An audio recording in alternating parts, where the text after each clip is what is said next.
We're going to play a little game of true or false, fantasy or reality is what we used to call it. But instead, we're going to play a little game of buy or sell.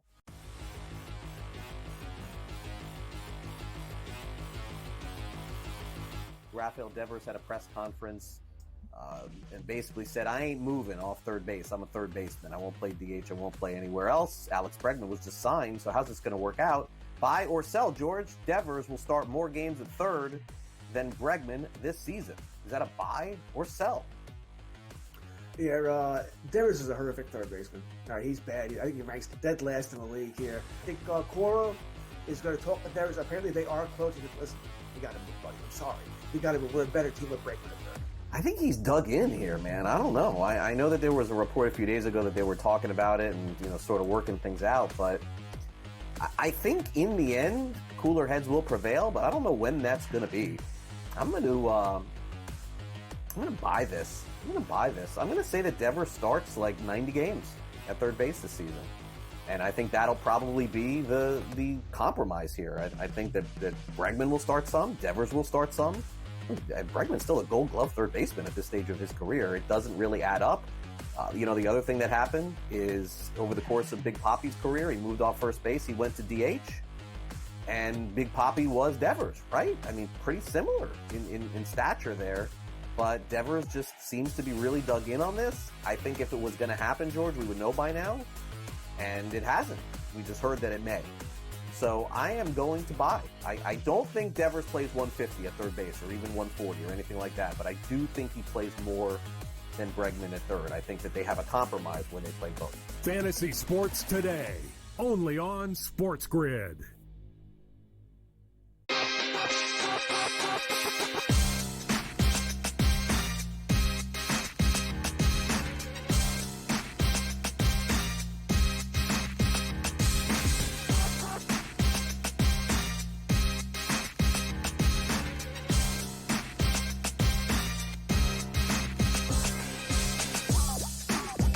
What's up, everyone? Welcome into Game Time Decisions here on SportsGrid. I am Adam Kaufman, in for Joe Ranieri. Thrilled to be with you for the next couple hours. We're going to have so many guests on the way as well. We're going to touch on, obviously, a ton of college basketball. We'll mix in NBA. We'll get to some NHL, some golf talk with the Players' Championship, sprinkle in a little bit of NFL. I don't know, maybe baseball if there's time. We'll see. We'll get to all of it. A lot of great stuff ahead of us. It's been a busy day already at the college ranks, running through, of course, in some cases, quarterfinal, semifinal games across these conference tournaments, leading into, of course, narrowing to the field of 68 and the big dance. What's really interesting, too, I just want to take you through some of the games that we've already had so far today. There are some common threads, and I'm not disappointed as someone that does like to get a little Charlie Chalk at time and back some favorites, but listen to what we've had so far. The basketball started at 11:30 Eastern with VCU relatively easily taking care of Adrian Wojnarowski's St. Bonaventure team, covering the 11-point spread and then some, almost won by 20. And so at that point, obviously moving on in the A-10. Beyond that, you had Michigan State, got a little shaky there toward the end against Oregon, but covered the 6.5, won by 10. Yet another favorite that advances. Liberty, this one was scary as all get out, and Liberty was an incredibly popular team today among bettors as far as just winning this game, maybe even potentially covering the 6.5 and having to rally from down double digits even late in that contest, coming all the way back for a high-scoring 81-79 win. Obviously didn't cover, but yet another favorite that advances. Beyond that, Auburn. A lot of people today wondered, how much does Auburn even really care about this game? Winning the SEC is not that big a deal. Do we side with Ole Miss? We talked about this morning on Newswire. Ole Miss, with the points, felt like the right play. And if that's the investment you made, that thing went out of the park. Auburn won by 5. So favorite wins, but the cover gets done by the dog, plus 13. What was incredibly disappointing here, and this definitely screwed a number of investors, including me. I had a no sweat bet on FanDuel that I invested obviously across college basketball, made a monster, a plus 3,000, some money lines, some alt spreads, some alt totals. I fell into the trap, just like so many, of thinking we were going to get a very high-scoring game, maybe 170 points in that game. I played it safe. So I thought. I took an alt spread all the way down to, I think, right around 145. The total was sitting at 157, went over on that, 62 to 57. We didn't even get to 120 points in that game, and you knew the writing was on the wall when there was seriously like 20 combined points at the 10-minute mark of the opening half. It was a sad start that, offensively speaking, nobody recovered from. Credit the defense, I guess, but man, you had a lot of missed shots in that game. Nevertheless, Auburn, in sloppy style, does advance, lives to fight another day, whether it really wants to or not. I'm thinking a lot of the guys on that team may have preferred a little bit of a rest, but, on they go. Memphis, this was another sweaty one, a 3-point win. So yet again, favorite wins, but the cover goes to the side of the dog and Wichita State. You see the pattern here that we've seen so far? Even this one, Alabama State over in the Southwest Athletic Conference, a 2-point win in a 3-point spread. So the favorite wins, but once again, it's Grambling State who covers ever so narrowly. So again, it's all favorites across the board, these games that I've told you about so far. It continues with Loyola Chicago covering against St. Louis. UCLA fell against Wisconsin. This one was a virtual pick'em. Wisconsin won this thing going away, was never even really in any danger. Won by 16 points with a 2-point spread. Jacksonville State, this one, depending on when you got it, if you got it at -2, then you pushed because it was a 2-point win against Middle Tennessee. But if you were inside at 1.5, again, favorite wins, gets the cover. Tennessee, no issue there. A lot of people wondered if they kind of play down to their competition today. We discussed this earlier against Texas. Could Texas steal this one as it did against Texas A&M yesterday? Doesn't end up coming to fruition. Yet another favorite wins and yet another cover with a double-digit spread, no less. All right, so those are all the games that have gone final so far, and it's all favorites that have won. Not all covers, but all favorites. So fascinating start with that respect in terms of these conference tourneys. Not a real indication of what March generally brings us and what we should expect when, the real fun begins next week, even as early as the play-in games Tuesday, Wednesday, before the real craze of the big dance, the madness begins on Thursday once we get through, obviously, Selection Sunday in a couple of days. Games right now, though, FAU, a 2-point lead at Tulane. You want to think about live betting that one, I would lean to the team that is leading right now that was a favorite coming in by about 4 points. I'm not so sure I would look to FAU to cover. Again, this is just sort of thinking who's going to win if you're trying to get it started with another play in action. Akron is up by 11, so this is a favorite that a lot of people were invested in earlier today. Akron taking care of business right now, but it's only halftime against Toledo. Very high scoring game, 93 points already in that one with a pregame total of 163.5. So we are more than trending in that direction if you played the over in this contest, as I know a lot of people did. Another very close game between George Mason and George Washington. That one is at the break, and it's actually a favorite trailing right now. George Mason, a 4-point favorite coming in, down by 4, but again, it's the half, and it's a 4-point game. So those are the games that are in progress. And then we have one game that has, a couple games actually that have just recently tipped off with Norfolk State, Morgan State. That's just underway. Iona and Quinnipiac, same deal over in the Mideast Conference and the Metro Atlantic Conference,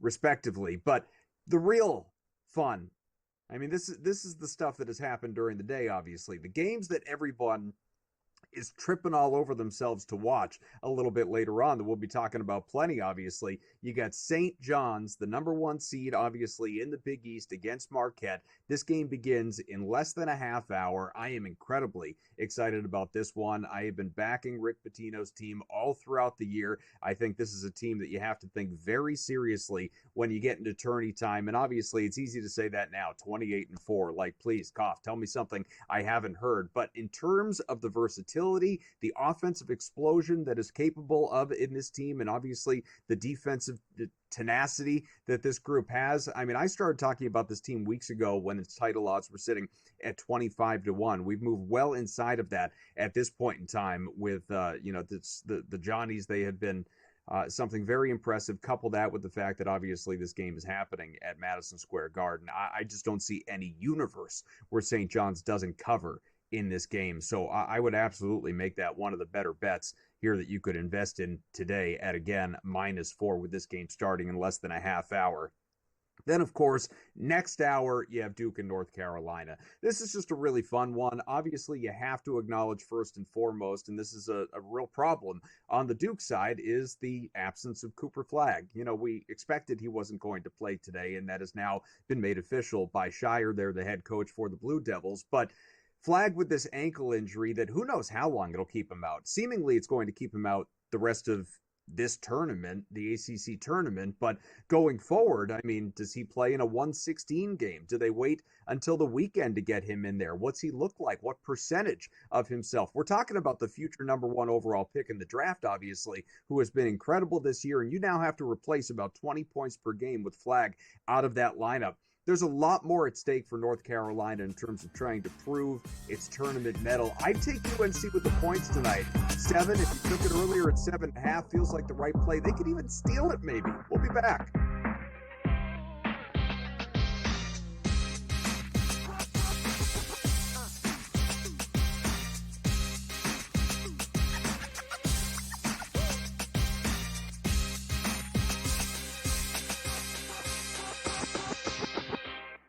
So my team didn't win this weekend, but I still did with this app that's taking over the game. Sports Millions Pick'em lets you make quick and easy predictions. Pick your favorite players, go higher or lower, and you can still win big even if your team loses.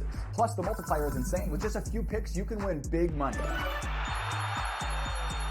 So get on it. They've got a welcome bonus to help you start off your winning streak.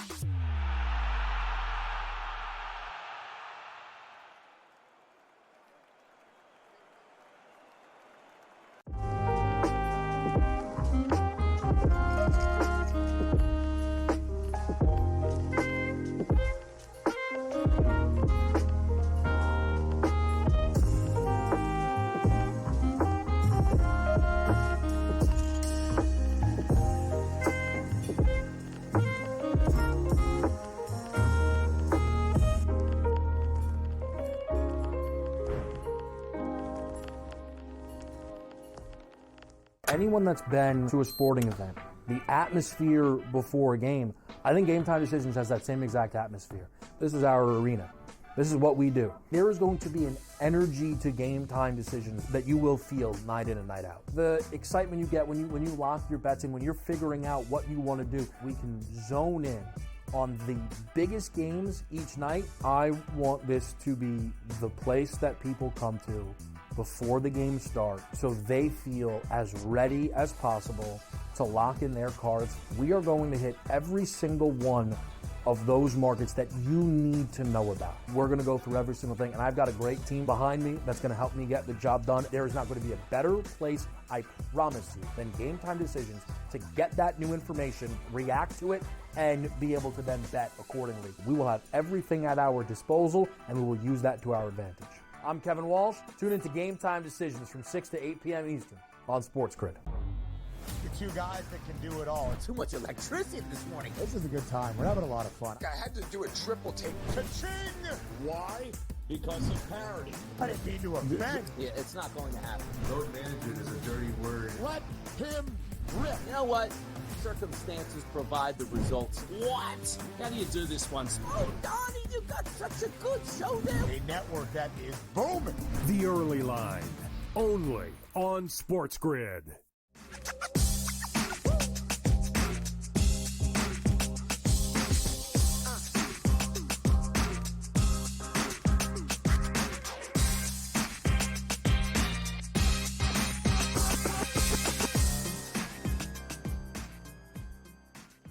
Adam Kaufman back with you here on Game Time Decisions. So we were just talking about the college basketball slate, what we've seen so far. One trend to keep in mind, too, if you want to continue to attack the SEC, overs. All but one game so far in the SEC tournament has gone over the closing number. And again, just some really interesting games as far as what we have in front of us still. We already know Auburn obviously advanced against Ole Miss. Tennessee advanced against Texas. So those two will play each other tomorrow at 1 p.m., a 1 versus a 4. But as far as tonight, Florida, Missouri, that game is happening at 7 o'clock, and Alabama, Kentucky later on at 9:30 to set up that side of the bracket. And just if you're leaning into the favorites theme that we have seen so far today, just to give you some other heavy favorites that we have in front of us today, you want to put together a no sweat bet with FanDuel that is offered across college basketball today, as I mentioned earlier, or whatever money line parlays you may want to consider against St. John's. I really like Duke, is a 6.5, 7-point favorite. The number's been coming down since the flag announcement. Nevertheless, I would take the points with North Carolina on that one, even if Duke does sneak through with a win. Beyond that, Houston against BYU, that one's a little tricky. I might lean toward BYU, even if I think Houston skates in with a narrow, 4 or 5 point win, but then heavier favorites. Florida absolutely takes care of business against Missouri a little bit later on. And then, of course, you have South Carolina State, Mid-Eastern Conference against North Carolina Central. That one, a 7-point spread. Get later on, Merrimack against Mount St. Mary's, 8.5. 11 for UC San Diego against UC Santa Barbara. That one late night, 9 o'clock. Those are some of the bigger ones that we still have in front of us tonight, just again to consider. And most of those favorites, who knows? There's always a fly in the ointment, right? Somebody could spoil something. But most of those favorites likely to get through. I want to take it to the pros for a minute because we'll be doing some NBA a little bit later on in this program. But if you haven't been actively following injury reports and all the information that's been coming out surrounding these teams, and as we get to the stretch run of the regular season, knowing full well which teams are contenders, they're at the very top, and it's a very small grouping. Obviously, you want to include Boston, Cleveland, Oklahoma City, Denver, maybe the Lakers, I guess. It depends on LeBron's health in large part. Like, those are the heads of the snake. And then you have obviously tiers that come below. But then you have the teams that, all right, do they care about being in the play-in? Are they chasing a play-in spot? Or are they actively tanking for the aforementioned Cooper flag? Well, I can tell you a team that didn't come into the season planning to tank, but injuries have forced their hand. And of course, I'm talking about the Philadelphia 76ers. As we know, Joel Embiid is done for the year. Maxey has been out. George has been out. Even Andre Drummond can't keep himself in the lineup. And so listen to this injury report that we have in this game tonight against the Indiana Pacers, who, as you might imagine, are heavily favored, like heavily. 14.5. The line has grown from 9.5 at open. Maxey, Embiid, George, the rookie Jared McCain, who's done for the year, would have won Rookie of the Year if he stayed healthy. Kelly Oubre, Quentin Grimes is even going to miss this game. People were looking at his props tonight. Justin Edwards, who cares? Caleb Martin is I believe, unavailable for this one. In fact, it might take less time, honestly, to name the guys that Philadelphia has tonight. See how many of these guys, it's a fun little exercise at home. See how many of these guys you've actually heard of. Jared Butler, fine. Jared Doughton, doubt it. Ricky Council, sure. Gerson Yabusele, this year. Adam Bonner, Alex Reese, no chance. O'Shea Brissett, he was a Celtic, so that might be the only reason. Jalen Hood Schifino, from a video game, maybe? Is this a made-up individual by NBA standards? This is the available roster tonight against the Indiana Pacers, who at one point in time, there was a question as to whether Pascal Siakam was going to play. He's been ruled in. He's in. These guys are absolutely, like, I know we just saw Detroit lose last night as a 13, 14-point favorite at home and definitely screwed up some of my bets, and I'm still sort of sulking over it, but there is no universe in which the Indiana Pacers lose this game tonight against an actively tanking Philadelphia 76ers team. And oh, by the way, they're not the only ones that should effortlessly take care of business tonight. How about the Denver Nuggets? And you may be thinking, what, they're playing the Lakers. Doesn't matter. The Lakers are led right now by Austin Reeves. No, not Luka Doncic. Luka is out. Luka put up 1,000 points last night, had himself a great game, and now he's tired, and he has to sit his ass down. So Luka is not playing. Obviously, LeBron remains out, and so truly, it is the Austin Reeves show opposite the complement of Joker and Murray and Porter and Brown, and like on and on and on. I know this Aaron Gordon's been missing time, but doesn't matter. This is another game that the Nuggets have risen to a 15-point favorite, which is, I mean, even that feels like a lot, except for the fact they're home and the altitude and all that. That factors in. But, I mean, before this, it was 13.5 at open. Obviously, we saw it tick down, but now it's popped right back up, 15.5, depending on where you do your shopping. The Nuggets, heavily, heavily favored. So with this favorites theme throughout the show and factoring in all of these injuries, I mean, I don't know that I'd run after the Rockets, even as decimated as the Mavericks are on the other side. And Houston is a heavy favorite tonight as well, sitting at 10.5 and 11.5 points. But it is dire straits for some of these NBA teams. And what I would tell people, and you probably know this if you bet the NBA to begin with, don't mess around with a whole lot of unders early in the day. Overs, sure, because guys inevitably will get ruled out. But when it comes to unders, with the landmines that are these injury reports and these last minute, this guy's not playing absence that tends to happen across the league with at least one star on a nightly basis. I mean, heck, the Celtics, even just a little while ago, granted he was questionable, but now he is, ruled out, Jaylen Brown.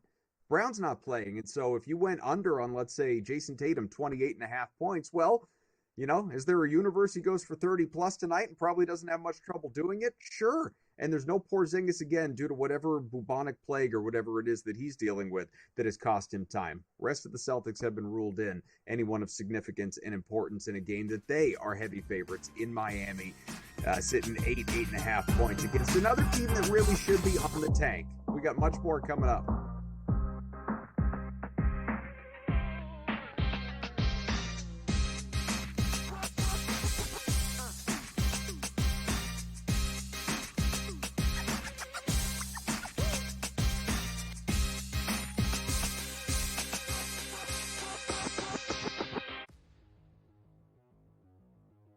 Play a little game of true or false, fantasy or reality is what we used to call it.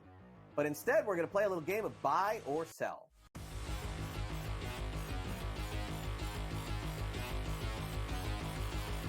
Rafael Devers had a press conference and basically said, I ain't moving off third base. I'm a third baseman. I won't play DH. I won't play anywhere else. Alex Bregman was just signed, so how's this going to work out? Buy or sell, George? Devers will start more games at third than Bregman this season. Is that a buy or sell? Yeah, Devers is a horrific third baseman. All right, he's bad. I think he ranks dead last in the league here. I think Cora is going to talk with Devers. Apparently, they are close. Listen, you got to move, buddy. I'm sorry. You got to move. We're a better team with Bregman at third. I think he's dug in here, man. I don't know. I know that there was a report a few days ago that they were talking about it and sort of working things out, but I think in the end, cooler heads will prevail. But I don't know when that's going to be. I'm going to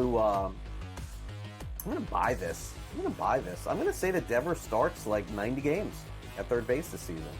And I think that'll probably be the compromise here. I think that Bregman will start some, Devers will start some. Bregman's still a Gold Glove third baseman at this stage of his career. It doesn't really add up. The other thing that happened is over the course of Big Papi's career, he moved off first base, he went to DH. And Big Papi was Devers, right? I mean, pretty similar in stature there. But Devers just seems to be really dug in on this. I think if it was going to happen, George, we would know by now. And it hasn't. We just heard that it may. So I am going to buy. I don't think Devers plays 150 at third base or even 140 or anything like that. But I do think he plays more than Bregman at third. I think that they have a compromise when they play both. Fantasy Sports Today, only on SportsGrid.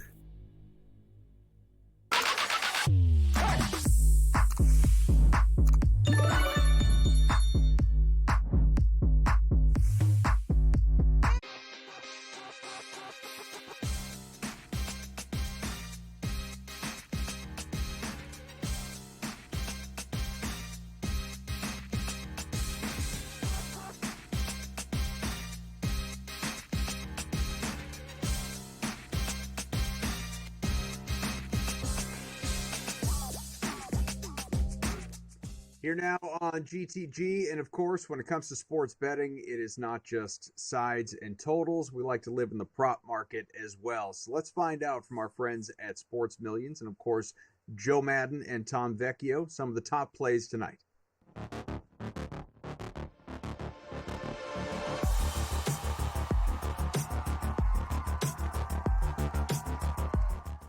Happy Friday, everyone. Time to jump into our Sports Millions pick'ems now. Tom, I asked for the sweep yesterday, and we got there, both of us being able to hit our 3-time multiplier. What a day it was yesterday on the hardwood. Some fantastic games out there. Let's go back to it today. Let's get another sweep. What have you got for us?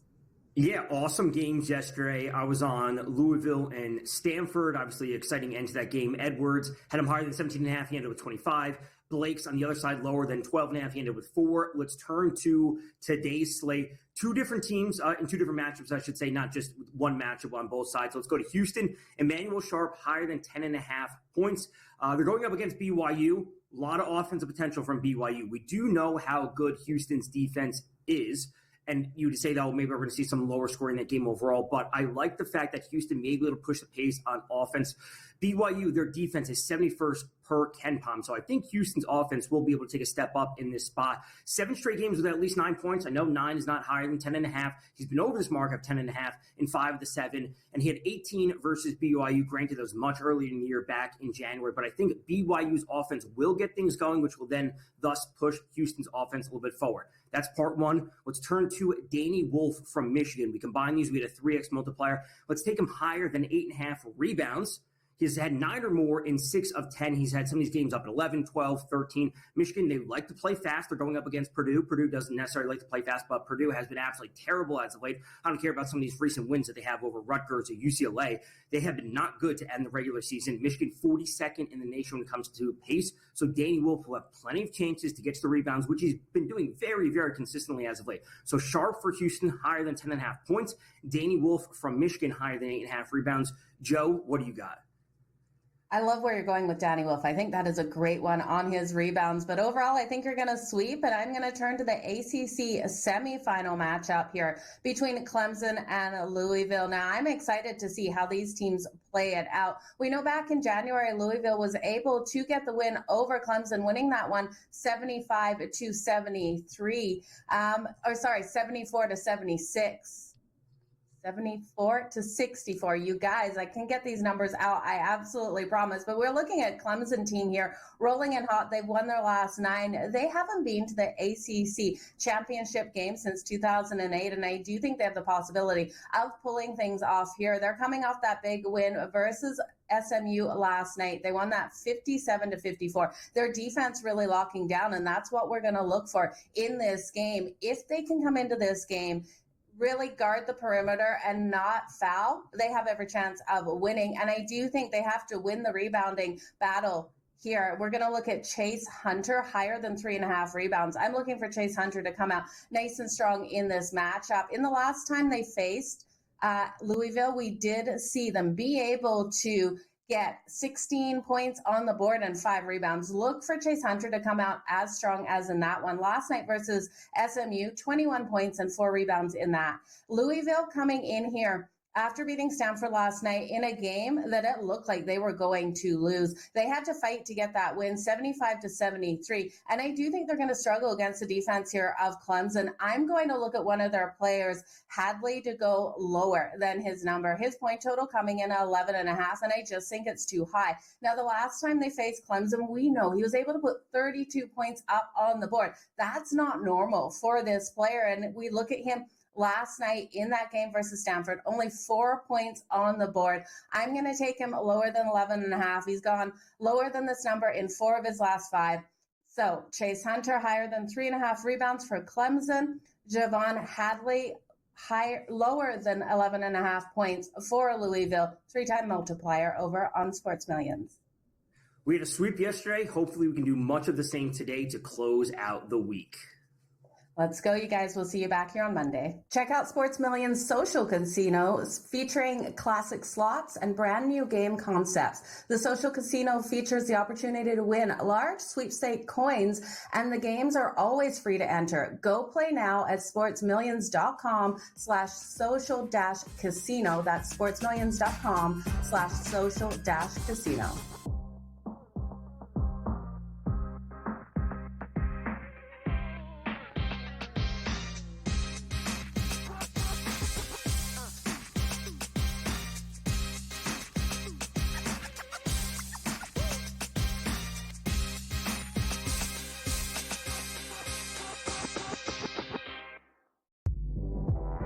They're also showing a little bit more propensity to take the pull-up jumper, which I think is important for them. Aiden Holloway's been better. Brant Nelson's staying out of foul trouble. Clifford Murray is attacking the offensive boards and being the defensive threat that they need. If Alabama can defend, and they make a run, and they win the SEC tournament, I think they're the fourth number one seed. Betting above the rim, only on SportsGrid. Anyone that's been to a sporting event, the atmosphere before a game, I think Game Time Decisions has that same exact atmosphere. This is our arena. This is what we do. There is going to be an energy to Game Time Decisions that you will feel night in and night out. The excitement you get when you lock your bets in, when you're figuring out what you want to do, we can zone in on the biggest games each night. I want this to be the place that people come to before the games start so they feel as ready as possible to lock in their cards. We are going to hit every single one of those markets that you need to know about. We're going to go through every single thing, and I've got a great team behind me that's going to help me get the job done. There is not going to be a better place, I promise you, than Game Time Decisions to get that new information, react to it, and be able to then bet accordingly. We will have everything at our disposal, and we will use that to our advantage. I'm Kevin Walsh. Tune into Game Time Decisions from 6 to 8 p.m. Eastern on SportsGrid. That is also value to be the best player on the best team. To me, it's Shai Gilgeous-Alexander. There is no doubt about it. The Nuggets probably going to finish, second overall in the conference here, and it's not going to get him the MVP. We'll see how it is down the stretch, and I assume this is going to tighten up, but barring a huge drop-off for OKC as a team, not just SGA, you could probably pencil him in for 30 a night. The Early Line, only on SportsGrid.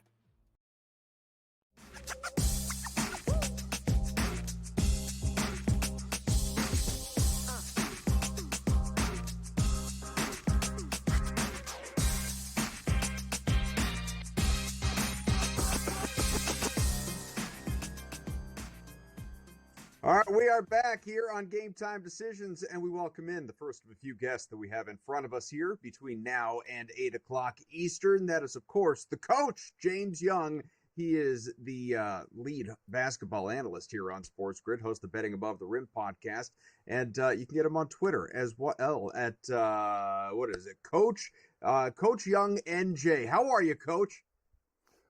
Listen, it's about that time where, what does John Rothstein say? You don't sleep till May? This is about my 4-week stretch, Adam, where I don't sleep or not. Good to be on with you, bro. It's great to have you here, man. We got a lot to cover in these next little bit, between college and pro, and we'll get to the NBA in a little while. But, I do want to discuss some of what we saw earlier today in the college ranks too, but have to begin with a game that is tipping off momentarily, which is, of course, St. John's against Marquette. A 3.5, 4-point spread, depending on where you look right now. Obviously, if you wanted to back Marquette, go ahead, take the 4. But I love St. John's inside 4 at 3.5. I love this team to make the Final Four, maybe even go deeper than that. How do you feel about tonight in the Big East? Well, to me, it's about matchups and styles make fights. If you look at this fight, you look at a team at St. John's. Let's be honest, folks. They're counting this as a quad 1 neutral site game. There ain't nothing neutral site about this game. This is at MSG. They haven't been good in 25 years. You got my guy, Slick Rick the Ruler, Ricky Pitino, doing an unbelievable job, and he always does it in year 2. Remember, St. John's had that crazy win at Marquette with the poke by Richmond, gets it to Wiltshire to Etchafor, hits it at the buzzer, right? St. John's won both matchups. I like St. John's. I'm a little concerned with the way It took so much out of Marquette to come back from that game and in that matchup last night. Give me the Johnnies minus points. When you remember, folks, usually you bake in about 2.5 points to the home team. So they're only saying that St. John's is 1 point better. The way they're playing, lay the points. Give me the Johnnies minus 3.5 tonight. In the spirit of games starting here in a moment, I know it's not the biggest one of the day, but, still interesting there in the Big Ten, the virtual pick 'em in terms of the odds. You've got Illinois and Maryland, with Maryland laying 1.5. Where do you go? I never, ever, ever, ever, ever, ever, ever, ever, ever, ever, ever trust Kevin Willard on a road or neutral site game. Simply put. And listen, you got to remember, now this game's in Indianapolis. He used to play the Big Ten tournament in Chicago. But after having that little bit of a rough stretch, you remember when they lost at home to Michigan State, then they got drilled at Wisconsin, and then the 40-point loss by Duke. Brad Underwood's team has bounced back really well, winning by 20 versus Iowa. By the way, shout out to Fran McCaffrey. My man went out on his sword, getting a double tech, and then getting let go today. God bless him, if we could only go out like that. And then beating at Michigan by 20, a Michigan team that's kind of falling a little bit, AK, and then getting that 88-80 win over Purdue. I really like the way Brad Underwood's team has bounced back. I know that Queen and Reese are two big-time pro prospects, but there's a front line that's going to make this aggressive and nasty. It's going to be a team like Illinois. Give me Illinois to cover the spread and get the win outright. All right. Had to mention the games that are starting here in a moment. Now we can breathe a little bit and spread things out and get to the game that everyone's been talking about all day long, heck, for multiple days, and that is, of course, Duke, North Carolina in Charlotte, no less. Now, the Blue Devils, most people look at and say, yeah, they're Duke. They're the number one team in the country. Of course they should win. What do you mean only 6.5 point favorite? Well, don't be sleeping under a rock. Cooper Flagg is not going to play in this game. That is, of course, the future number one overall pick in the NBA draft. He's dealing with an ankle injury, may not play the rest of this tournament. My question for you, though, is there more of this tournament for the Duke Blue Devils, or is this where we potentially see, down a couple of starters, Duke exposed and North Carolina win? See, here's the thing I want people to understand, and I want, hopefully people watch as much as we do, AK, and I want to be respectful to our audience. It's not that what Cooper Flagg does with scoring. It's the ball handling. It's the offense runs through him. It's the defense. It's the rebounding. It's the block shots. Everything runs through Cooper. And you saw that team struggle and struggle and struggle versus Damon Stoudemire's team before he got hurt. And even when he opened the game up, they came back down to the pack. Simply put, I know Joe Lunardi has Carolina in. But you know what happens now, AK? Bid stealers can come and take it away. If Carolina finds a way to lose close or win, I think they're in the tournament. And here's the scary thing. If you're Carolina and you play without Cooper Flagg, Duke without Cooper Flagg, and you lose by 10, I think you're out. In my opinion, you're out. So to me, this is a big spot for North Carolina. It was at 8.5. It's down to 6.5. Some books 7.5. Shop around, get the best price. Give me Carolina plus the points, and give me, ready for this? The way you play this also, take Carolina's team total. It's been about 72.5 all day, and that's where, because Cooper Flagg, folks, points, rebounds, assists, steals, blocks. He impacts everything in the game, offensively and defensively. So look at the team total over for Carolina. They get over 72.5 today. Remember, they got the 69 last game, and that was after a putrid second half after playing well in the first half at the Dean Dome. So that to you is better in the points. The points, of course, for North Carolina, meaning if you are taking only one bet for this game, it's the over on the team total for the Tar Heels and not North Carolina plus 6.5 or 7.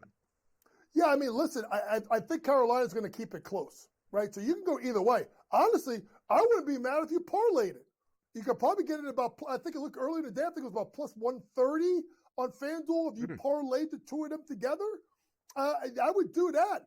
If you want to go ahead and maybe drop it, if you want it a little bit more even, and you want to raise Carolina to plus 7.5, I don't blame you. It's more than a 2-possession game if you get foul game down the stretch. But to me, this is a must-win for Carolina. Like, they got to get this game. And if I'm Hubert Davis, I will blow 5 timeouts in the first half. I got to keep this game close because, Adam, here's the thing. Here's the thing that people need to realize. Name the last time that Duke was in a tight game. It was Clemson, and they lost. So if you get them close, and you take the guy that's not the primarily ball handler, Adam, but you take the guy that does where they run everything through, and you take them out with a 0-day prep, meaning all they had, Adam, was shoot around today, 1 hour, to figure out how they're going to do everything. It's too much. It's too many points. Take Carolina plus the points, and then take the team total over because of the impact that Cooper Flag has defensively that they're going to miss. Coach, if I'm not mistaken, I ran through this earlier. So far today, every favorite has won. Not necessarily covered, but won. And some tight spreads in there. I mentioned this game that we've got coming up in a little bit, Houston against BYU. This is a tighter spread, not tight like Pick'em, but, 6.5. I think could sort of fall into the same category. I think Houston wins, but BYU keeps it close enough to cover the number. Do you see this game any differently? I see it like that, and I think of another way you want to look at it, and this is crazy, folks, and people are going to lose their minds, I'm about to say. Look at BYU to go over their team total. I'm saying it's about a Houston team. BYU is scoring in droves. I mean, droves. And they are dynamic, and they could score. And Houston is showing they can beat you different ways. I think the team total over for BYU to push the pace could be the best bet. We got so much more to cover in the college basketball streets, NBA as well, with our guy, Coach James Young, of course, lead basketball analyst here on SportsGrid. He is going to hang out with us for the rest of this hour, whether he likes it or not. So much more in the streets on the way. Stay with us.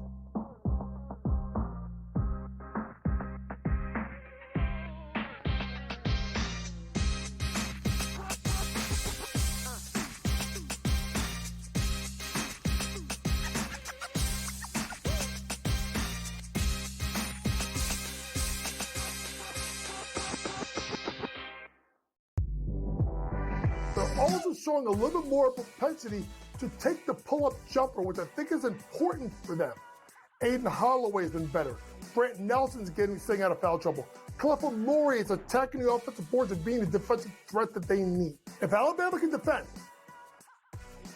and they make a run, and they win the SEC tournament, I think they're the 4th number 1 seed. Betting above the rim.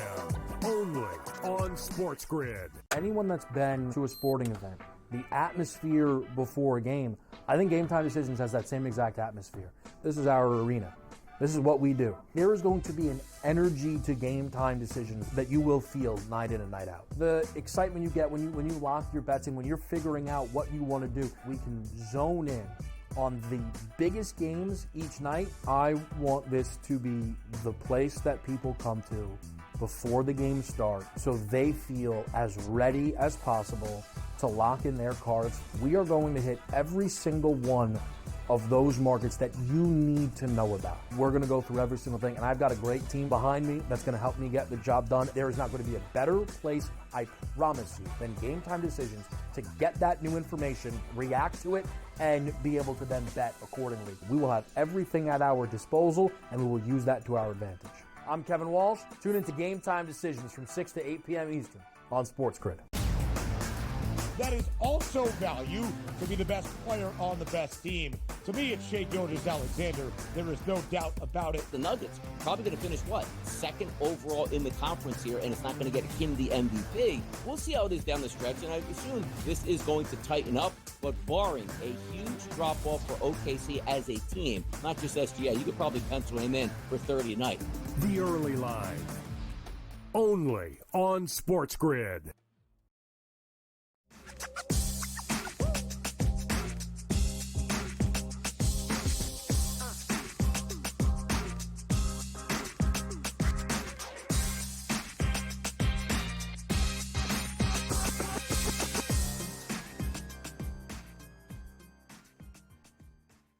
Got our guy, Coach, here with us, James Young, of course, lead basketball analyst on SportsGrid, continuing to make our way through today's college basketball slate, the remaining games. And look, we're not going to hit all of them. There's only so much time. We want to mix in some NBA with him as well. But some of the marquee events here, Coach, and, Purdue and Michigan, I think, is a really interesting one. Purdue, of course, a 2.5-point favorite. We haven't seen any movement on that line, by the way. It was 2.5 at open, still 2.5. This feels like, and I said this earlier today, it feels like a situation where, the sharps are going to be on Michigan with the points. The betting public, if you will be on Purdue. How does this break down to you? Who ultimately wins?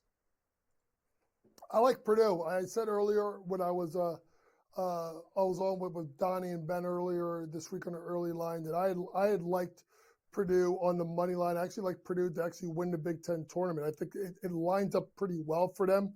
I know that they may have to play Illinois or Maryland in the next round, but when you look at the experience of Lawyer, you look at the experience of Jones, Lawyer and Smith, I should say, and then obviously Kaufman right in the front court, and a Michigan team that really, let's be honest, okay, they're stumbling coming in.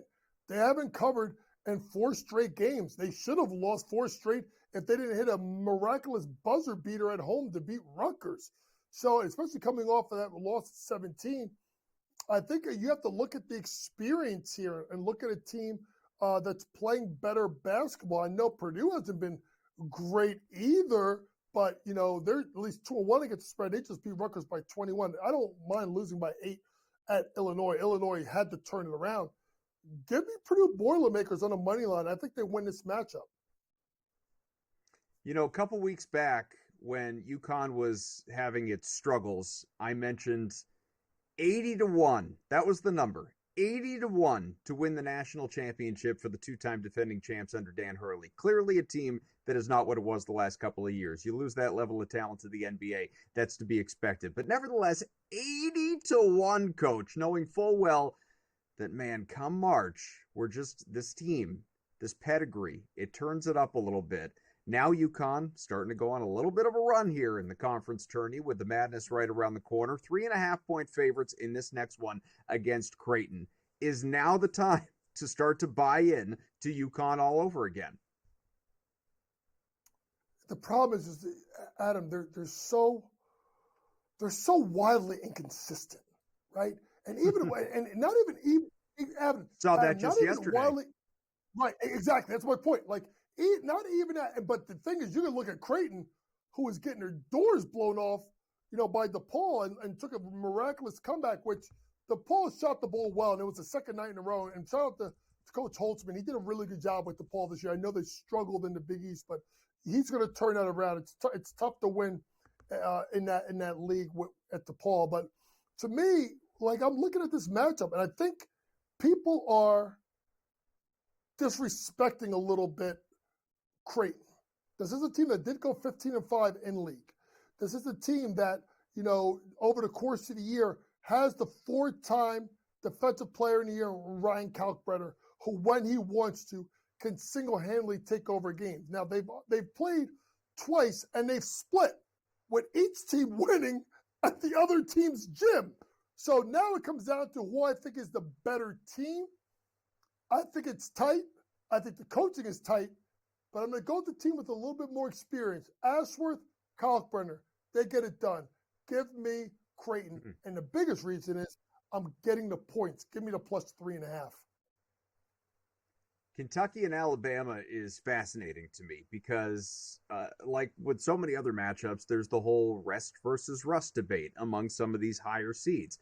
Bama, clearly the better team, more balanced, all of it, but hasn't played in 6 days. Also, matched up twice with Kentucky this year, beat the Wildcats both times, covered the number both times. But is this the time to support Kentucky getting 6.5? I can't go there because I thought that they're going to win. They're going to win the league. I think they're going to win the title. I really like when I saw Alabama going into Auburn and getting that win over the weekend, especially after the way that they had lost the previous weekend at the buzzer to Tennessee. So to me, I do like Alabama. Now, it gets tricky here because of the fact that it's a big number. So here's my advice. Alabama is so dynamic offensively, Adam, I'm going to wait. I'm going to try and get this end game under 2 possessions. 4.5, 5.5.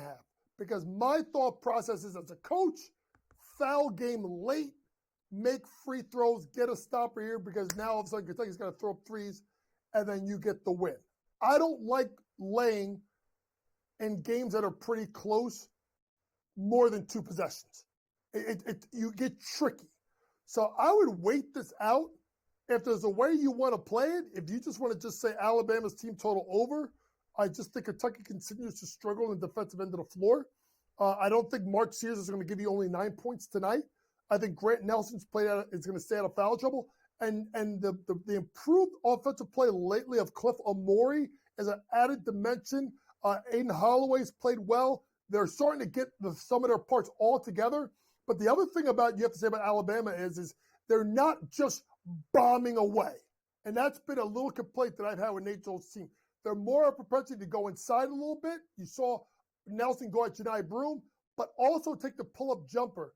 Maybe go team total over for Alabama pregame, but in game, let that thing fly, drop down, especially to about 3.5, 4.5, jump in and then take the Crimson Tide. They'll win it at the free throw line down the stretch. And I'll correct myself too. That number has climbed even. Opened at 4.5. I mentioned the 6.5. It's sitting right around 8 at this point in time. So too high. It depends. Too high to go right now. Yeah, you could sit. You could wait for sure. Arizona and Texas Tech. This game's pretty close to a pick'em. You got a 1.5 point spread in this one with Texas Tech favored. If you don't have conviction in the side, do you just play the over in this game? Yeah, you play the over. Texas Tech's a really good offensive team, could shoot the ball well from 3. Arizona will be able to get up and down the floor. Better to play the total than the side. This game's going to be really, really tight, which means more points and the game fouls. All right, Coach, let's get into some NBA on the other side. Stay with us, much more on the way here on Game Time Decisions from SportsGrid.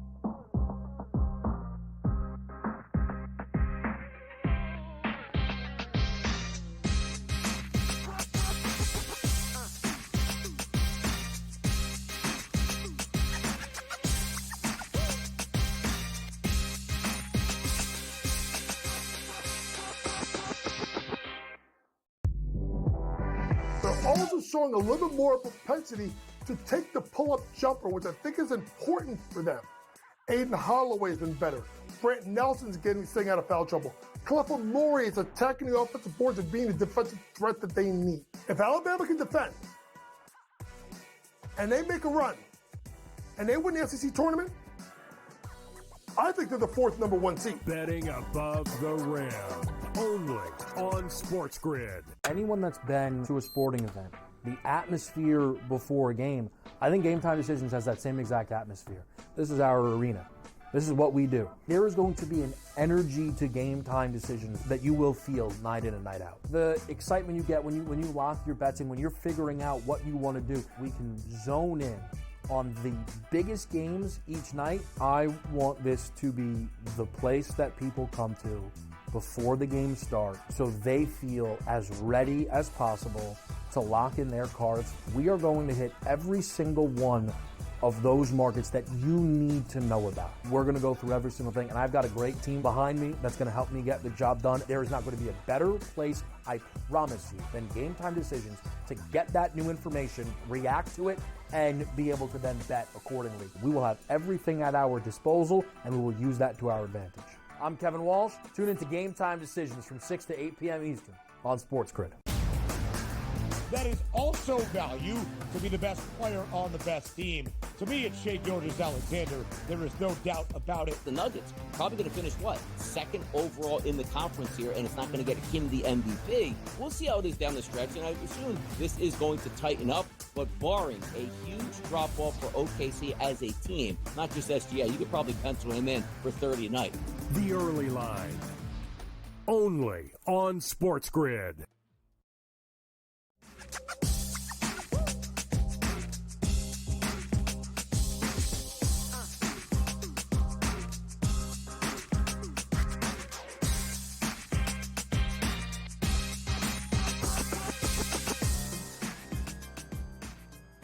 Back here with Coach James Young. All right, a lot of college hoops. Gotten into a lot of college hoops, and he has pointed out, despite my love of St. John's, slow start to that game. Slow start for St. John's. Give it time. It's early, guys. Everyone take a breath. Let's get into the NBA, Coach, because we got a nice slate in front of us. Some lopsided games that I expect anyway. Like, I think the Nuggets are going to roll the Lakers. I think the Pacers are going to embarrass the Sixers. But what about the Celtics against the Heat? Let's start in my backyard with a Boston team that had won 5 in a row before falling in a very competitive game, obviously against the Oklahoma City Thunder. This contest, 7.5, 8-point spread in this one. No Jaylen Brown for Boston. How do you see it? Well, you got to look at the fact that not only did they not win against Oklahoma City, but they failed to cover as a huge 17.5-point favorite versus Utah, which is just honestly entirely too much. But people need to talk about the fact that Miami just, after being really hot against the spread, I think covering 6 straight, has lost 3 games in a row. They lost that 4th game. Actually, they've lost 5 games in a row. I know they covered 2 of the games, Cleveland and Minnesota. To me, this looks like a get-back spot for Boston, in my opinion. I think they got to start to – they're at a point now, AK, where they got to start – I don't care who's in the lineup. They got to start being a little bit more consistent. And you get these – I don't want to say it against Oklahoma City, but that was a weird effort against Utah, right? You go a couple of weeks back, they don't cover the spread against Portland, right? Then they've had that 20-point loss at Detroit, and then they don't cover against Toronto. This is a spot here against a team in Miami that's not playing really well since the Jimmy Butler trade. I know they covered a bunch of spreads, but they haven't won a ton. I'm going to go on and take the Celtics minus the points. I think they get the job done in Miami. I don't think it matters where the location is. Got a marquee game between Cleveland and Memphis here tonight with a 2.5-point spread. These are 2 teams that, are ranked very highly in their respective conferences. Obviously, Cleveland is leading the East, one of the better teams in the NBA. Still needs to prove it when we get to the playoffs. But as far as tonight, kind of one of those litmus test games. How do you see this one? It's funny. I was kind of like when they lost, Boston lost to OKC. You're like, all right, next game they're going to come out and play. I'm going to take Cleveland plus the points. I think they played with fire a little bit. They haven't covered some of these games as of late. And I think the net game could have, kind of put a little bit of a shock to them. Now, it's all being dependent upon if some of these guys play. And remember, folks, when they went and they played against Brooklyn, you got to remember, folks, they had no Donovan Mitchell, right? They had no DeAndre Hunter. Now, I'm pulling up the latest report at 6:30, right? Mitchell is still out. Hunter is probable. So now it's about, all right, no Donovan Mitchell. I think Cleveland is a team that's become about the sum of their parts, AK, and not it's Spider Mitchell and what do you call it? The Spiderettes. I guess I just made up a term, right? So I'm willing to take the 2.5 points, and I think they get the cover because Aldama's out. I don't know if Jaren Jackson Jr. is going to play, but he's still going to be compromised with the ankle injury. Give me the points in the Cleveland Cavaliers. Very rarely as of late, you'll get the Cavaliers at a plus number. Late night, Kings and Suns. Interesting spot. 2 teams that would very much like to be in the play-in tournament and then obviously ultimately the playoffs. It looks like that Sacramento is going to have Domantas Sabonis back, who has missed time. No official word yet, but at least is questionable, which is, an upgrade over where he's been of late. He could have played last night, got ruled out, so we'll see about this back end here. It is a back-to-back, as noted, obviously. And Phoenix, I'm going to continue to take the Suns seriously so long as Kevin Durant is motivated. When he checks out, and when that time comes, when he checks out and he decides he's ready to go somewhere else next year and mails it in for the remainder of the season, then fine. We don't look at the Suns. But right now, he's playing like he's got something to prove to people, and Devin Booker obviously as well. Do you like taking the 3 points? I actually like taking the 3 points. I think this is a Suns team that they're on their last legs. They got to make the run. And let's be honest, AK, and looking at Tankathon, they have the hardest strength of schedule left in the NBA, and it's 2 games in hand, and they're chasing a team like Sacramento. So to me, I'm going to take the points. I think Phoenix tries a way to keep this close and keep it in the game. This will be a good matchup. By the way, here come the Jetties, only down 7. Here we go. They haven't scored since we came out of that segment. Don't go counting out Patino. He's going to go to the locker room. He's going to put on the white suit. Everyone's going to bow down and listen like it's Scarface, him and his little friends, coach.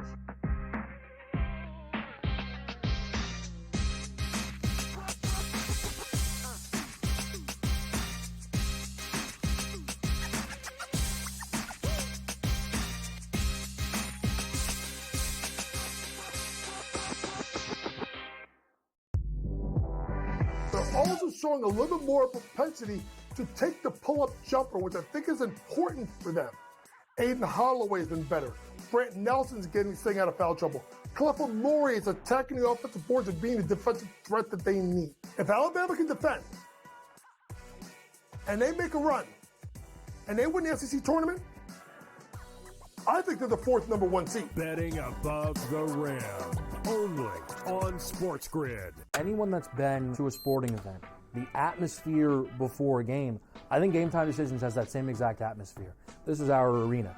This is what we do. There is going to be an energy to Game Time Decisions that you will feel night in and night out. The excitement you get when you lock your bets in, when you're figuring out what you want to do, we can zone in on the biggest games each night. I want this to be the place that people come to before the games start so they feel as ready as possible to lock in their cards. We are going to hit every single one of those markets that you need to know about. We're going to go through every single thing, and I've got a great team behind me that's going to help me get the job done. There is not going to be a better place, I promise you, than Game Time Decisions to get that new information, react to it, and be able to then bet accordingly. We will have everything at our disposal, and we will use that to our advantage. I'm Kevin Walsh. Tune into Game Time Decisions from 6 to 8 p.m. Eastern on SportsGrid. That is also value to be the best player on the best team. To me, it's Shai Gilgeous-Alexander. There is no doubt about it. The Nuggets probably going to finish, what, 2nd overall in the conference here, and it's not going to get him the MVP. We'll see how it is down the stretch, and I assume this is going to tighten up, but barring a huge drop-off for OKC as a team, not just SGA, you could probably pencil him in for 30 a night. The Early Line, only on SportsGrid.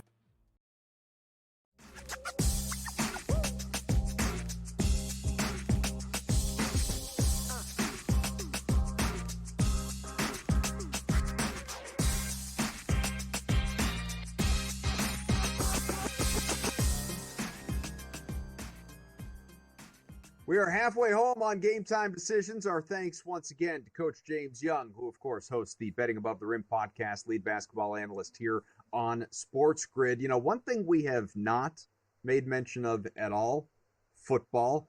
You may be thinking, well, why would we? Free agency, there's some trades.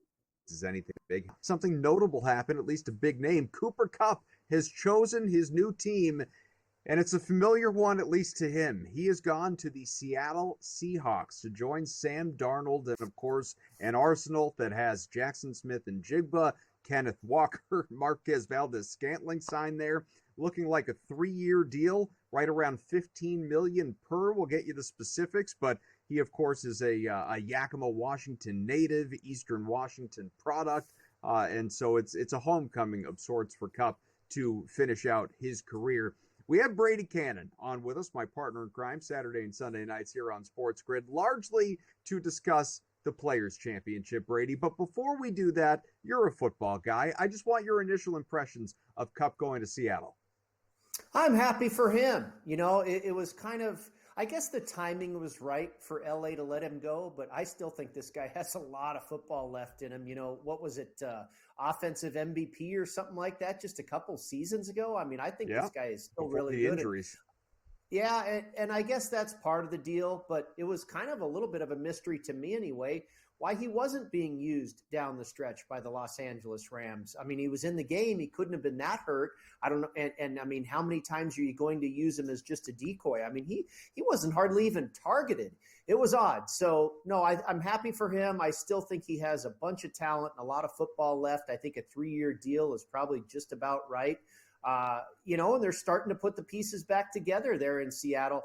I tell you what, there's good news and bad news in the NFC West here for the San Francisco 49ers. The bad news is they're just cleaning house. They're losing everybody, and that's what happens when you build a Super Bowl contender, over the course of a handful of years. Eventually, within the salary cap and what have you, you just can't hold it all together, and that's okay. I like to see the rebuild going on. The good news is they've got, I believe, tied with the Baltimore Ravens for the most draft picks in the upcoming draft next month.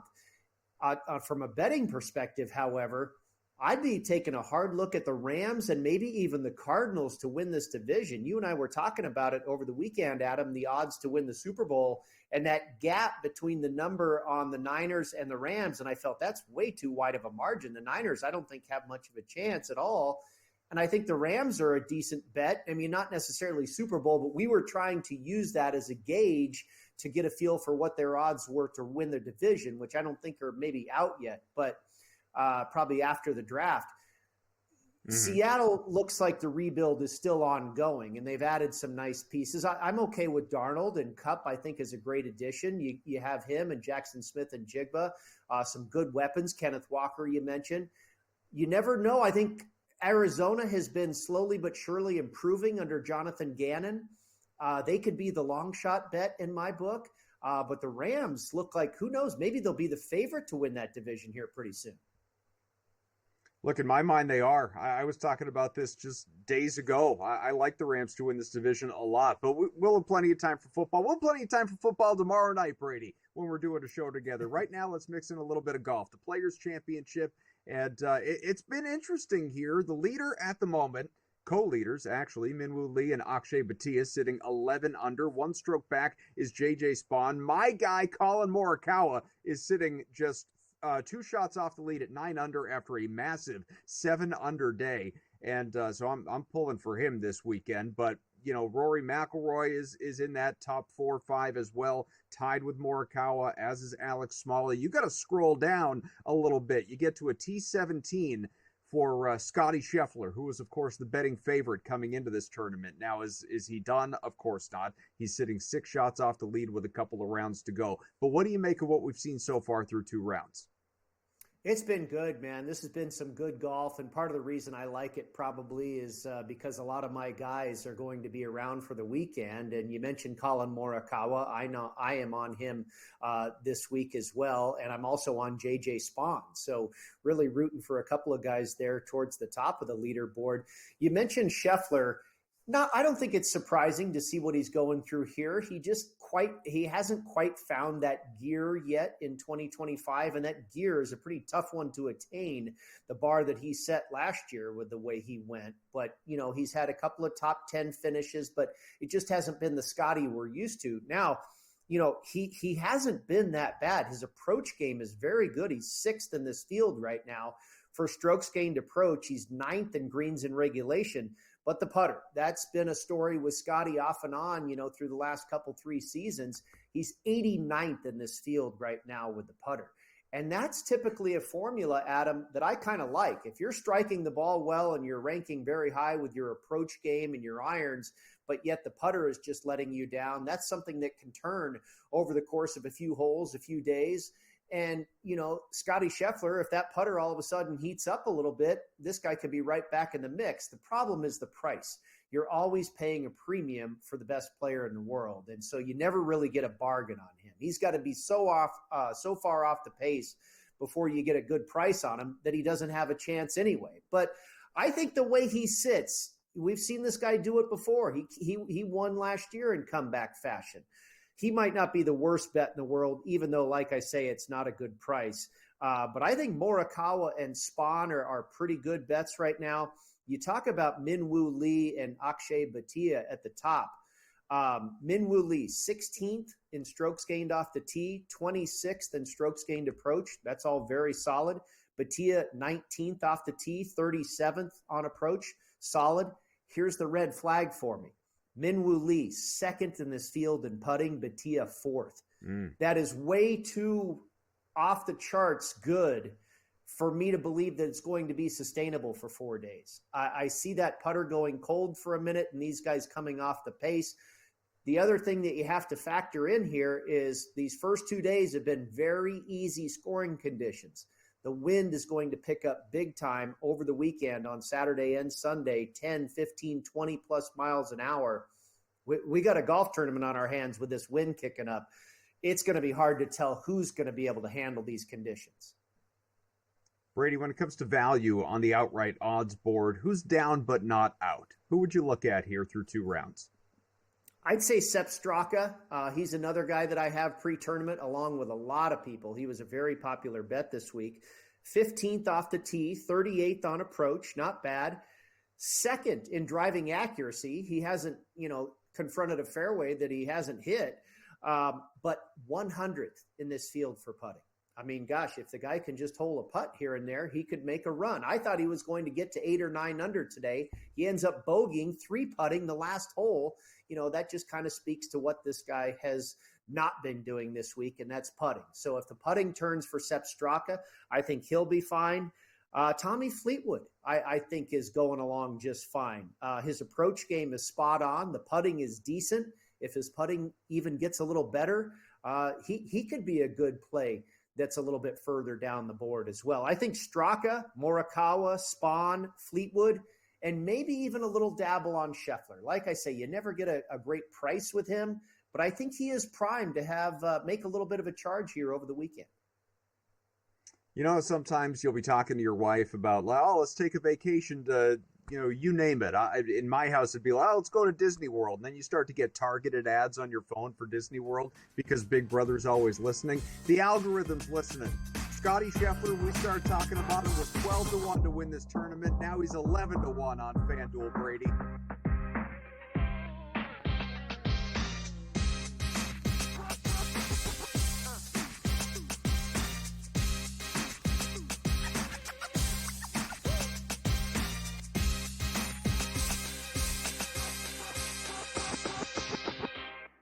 So my team didn't win this weekend, but I still did with this app that's taking over the game. Sports Millions Pick'em lets you make quick and easy predictions. Pick your favorite players, go higher or lower, and you can still win big even if your team loses. Plus, the multiplier is insane. With just a few picks, you can win big money. So get on it. They've got a welcome bonus to help you start off your winning streak.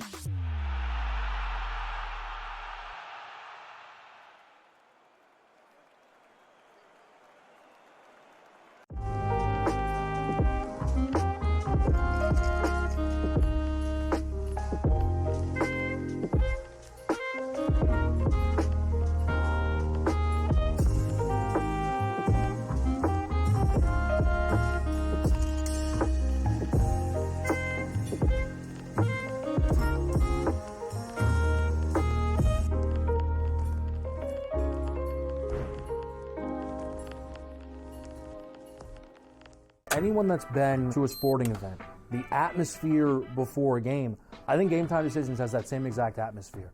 This is our arena. This is what we do. There is going to be an energy to GameTime Decisions that you will feel in a night out. The excitement you get when you lock your bets in, when you're figuring out what you want to do, we can zone in on the biggest games each night. I want this to be the place that people come to before the game starts so they feel as ready as possible to lock in their cards. We are going to hit every single one of those markets that you need to know about. We're going to go through every single thing, and I've got a great team behind me that's going to help me get the job done. There is not going to be a better place, I promise you, than GameTime Decisions to get that new information, react to it, and be able to then bet accordingly. We will have everything at our disposal, and we will use that to our advantage. I'm Kevin Walsh. Tune into GameTime Decisions from 6 to 8 p.m. Eastern on SportsGrid. The two guys that can do it all. Too much electricity this morning. This is a good time. We're having a lot of fun. I had to do a triple take. Ka-ching! Why? because of parity. I didn't mean to offend. Yeah, it's not going to happen. Load management is a dirty word. Let him rip. You know what? Circumstances provide the results. What? How do you do this one? Oh, Donnie, you got such a good show there. A network that is booming. The Early Line, only on SportsGrid.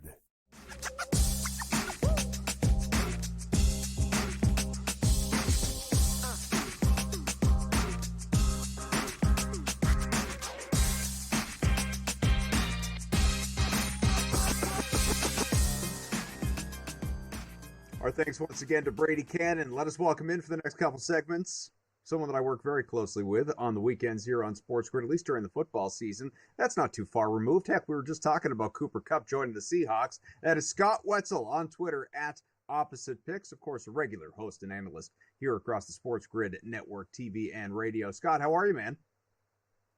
Good, Adam. What's going on? How are you tonight? Well, it's funny. Earlier, Coach James Young was on with us, and I was, talking up the Johnnies and St. John. The game hadn't started yet. I'm like, I laid the points. I love this team. Final four, maybe they win the whole thing. And he just starts laughing his butt off when all of a sudden, out of the gate, St. John's is down by 13 points. Don't worry, like they'll be fine. I'm looking at it now. It down by 1 against Marquette, with still about 7 minutes to go in the opening half. How did you feel about this game going in? How do you look at it now? Yeah, it's amazing, right? Some of the runs we've seen, by the way, in some of these conference tournament games. I mean, it's just typical college basketball. Up, down 10, what's the difference? It's the second half that really matters. I did like St. John's. We're going to go against the grain here, Adam. Most people say two pretty good evenly matched teams. One team wins the 2 regular season games.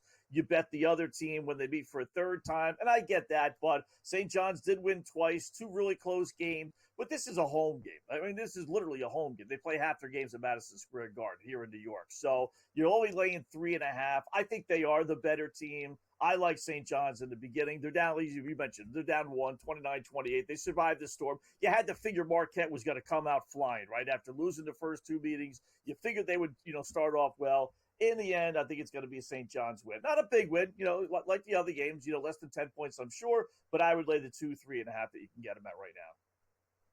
Yeah, I see 3.5 on FanDuel, minus 118, again, trailing by 1, about 6 minutes to go. Another one that is very early on, obviously, but marquee matchup of the night in terms of the one that everyone's talking about, and that is, of course, Duke, North Carolina. Now, this is a 1-point lead for Duke at 6-5. The game's only a few minutes old. Still laying 7.5 at this point in time, the Blue Devils. We were, the big things that Coach and I were talking about were North Carolina with the points and the over for the team total for the Tar Heels. Now, off to a little bit of a slow start maybe as it concerns the team total, but is this a game that ultimately you think North Carolina not only keeps close but has a chance to upset Duke just given the injuries? Yeah, listen, I did like North Carolina. I did like the over more than anything else, Adam. I figure, a lot of people say, okay, the big guy's not going to play in the middle. Cooper Flag for Duke, so that's a lot of points you're going to miss. You bet the under. I think they're going to miss some more tonight on the defensive end than they will on the offensive end. And listen, they got a ton of scoring. These kids are all 4- or 5-star recruits. Like, they got a bunch of guys that can play offense. It's the defense that I'm a little concerned with. That's why I like the over. Little desperation for North Carolina. They really did get manhandled for the most part. For 3 of the 4 halves these two teams have played, it's been all Duke, right? Only the second game's first half to North Carolina, and even that took a late first half run for them to be basically even at halftime. Otherwise, it's been a Duke thing, but, with the desperation, with really, for all intents and purposes, I think an NCAA bid on the line. I did take, I'm going to follow suit with you guys. Give me North Carolina, give me the points, and I did like the over, and it's 149.5 right now. Get a little bit of a discount from the 152.5. Not that much scoring so far, as you mentioned, but it's going to be up and down, and I'm hoping eventually the shots fall. Well, the not much scoring thing is definitely a trend we're seeing. Houston and BYU. What are the odds on BYU just to score points tonight? Because right now, 6 minutes in, it is Houston leading 9-0. I see that. I did play the under, and I was a little, after watching BYU last night, put 90 on the board. It's a little concerning, right? Going under 134.5. But as I was telling the guys on the podcast, this is the classic under. Houston, it's been about 50-50 with their over-unders this year, and a lot of it is because the numbers are so low. But we've seen some games where they scored 140, 150 points, no big deal. But now you got a BYU high-scoring team wants the run and gun come to town, and this is when the defensive team's defense really kicks in. This is the challenge. They're not going to play crazy defense against Central Florida or pick another Big 12 school, right? But when you're facing a team that can put literally 90 on the board with a blink of an eye, that's when I figured the defense would come in. 14-0 now. So I'd be curious to know what the team total is for BYU. Like 25? I mean, you're right. They are going to score, right, this first half, somewhere along the line. Well, oddly enough, the over-under is only 130.5. It's only 4 points less, 3 points less than what it was to begin with, just because Houston's going to put 100 points on the board tonight, it looks like.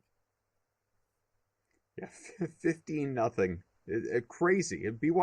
Someone needs to tell BYU the game started, as the adage goes. Some of the games that we have on the way here. So we were talking about St. John's. How about St. Joseph's taking on Dayton here? And this one, it's a 1.5 point spread. Dayton's the favorite here in this A10 quarterfinal matchup. This one, again, starts in about 15 minutes. How do you see it playing out? Yeah, I got two decent plays here, Adam. I do like St. Joe's plus the 1.5. Dayton was the better team regular season-wise, a little bit better, but evenly matched. But St. Joe's 15-6 against the spread their last 21 meetings against Dayton. St. Joe's and the over. How about that? Over 7 straight St. Joe's games and Dayton this season, regular season. 21-9 over. It's only 140.5. It's a decent number. Should be a good game, close game, maybe some fouling in the end. You pick up an extra 5, 6, 7 cheap points. So I like St. Joe's as a slight dog, and I definitely like the over 140.5 with all those over trends. As we go a little bit later on into the night here and just scanning the board, we got Texas Tech and Arizona. I said to Coach, with the 1.5 point spread in this one, is this a situation where if you don't have conviction in the spread, just take the over? He was inclined to agree with that. Didn't necessarily have a preference on the side. Do you? Yeah, I like Texas Tech. I've been down on this Arizona team. Had them last night against Kansas because I figured, Kansas has been just a fraud basically the second half of the season. That was kind of their Super Bowl. They're probably in. If there was any doubt that they weren't going to get in, that no doubt put them in. They've accomplished what they would have accomplished. Texas Tech, a pretty good team. Everyone talks about Texas and A&M and all these other schools. Kind of Texas Tech kind of gets pushed out the door. No big deal. No one's talking about them. But they're a really good team. I think they're a much better team than Arizona. I think they win this one by a good 7 to 10 points, if not double digits. This would be one of those where I'd do a little adjusted line, bump it up to 5.5, 6.5. Yeah, and that's a game that has a overall total just north of 150. What about a game that has a total right around 180? We're going to talk about that when we come on back. Much more with Scott Wetzel here on Game Time Decisions.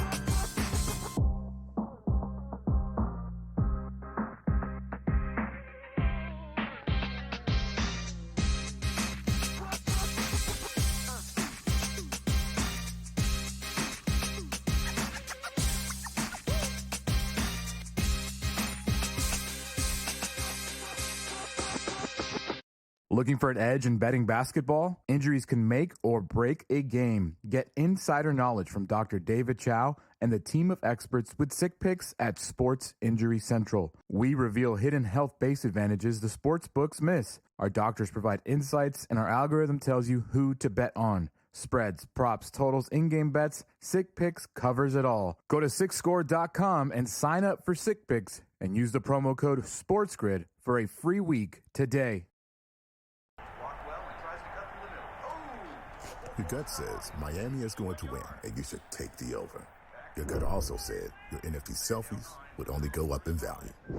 They didn't. But your head is on SportsGrid and knows the QB is in concussion protocol. The backup has a 45 QBR against the zone coverage. The New York D has the most sacks in the league. So yeah, trust your head. It's smarter to be on SportsGrid.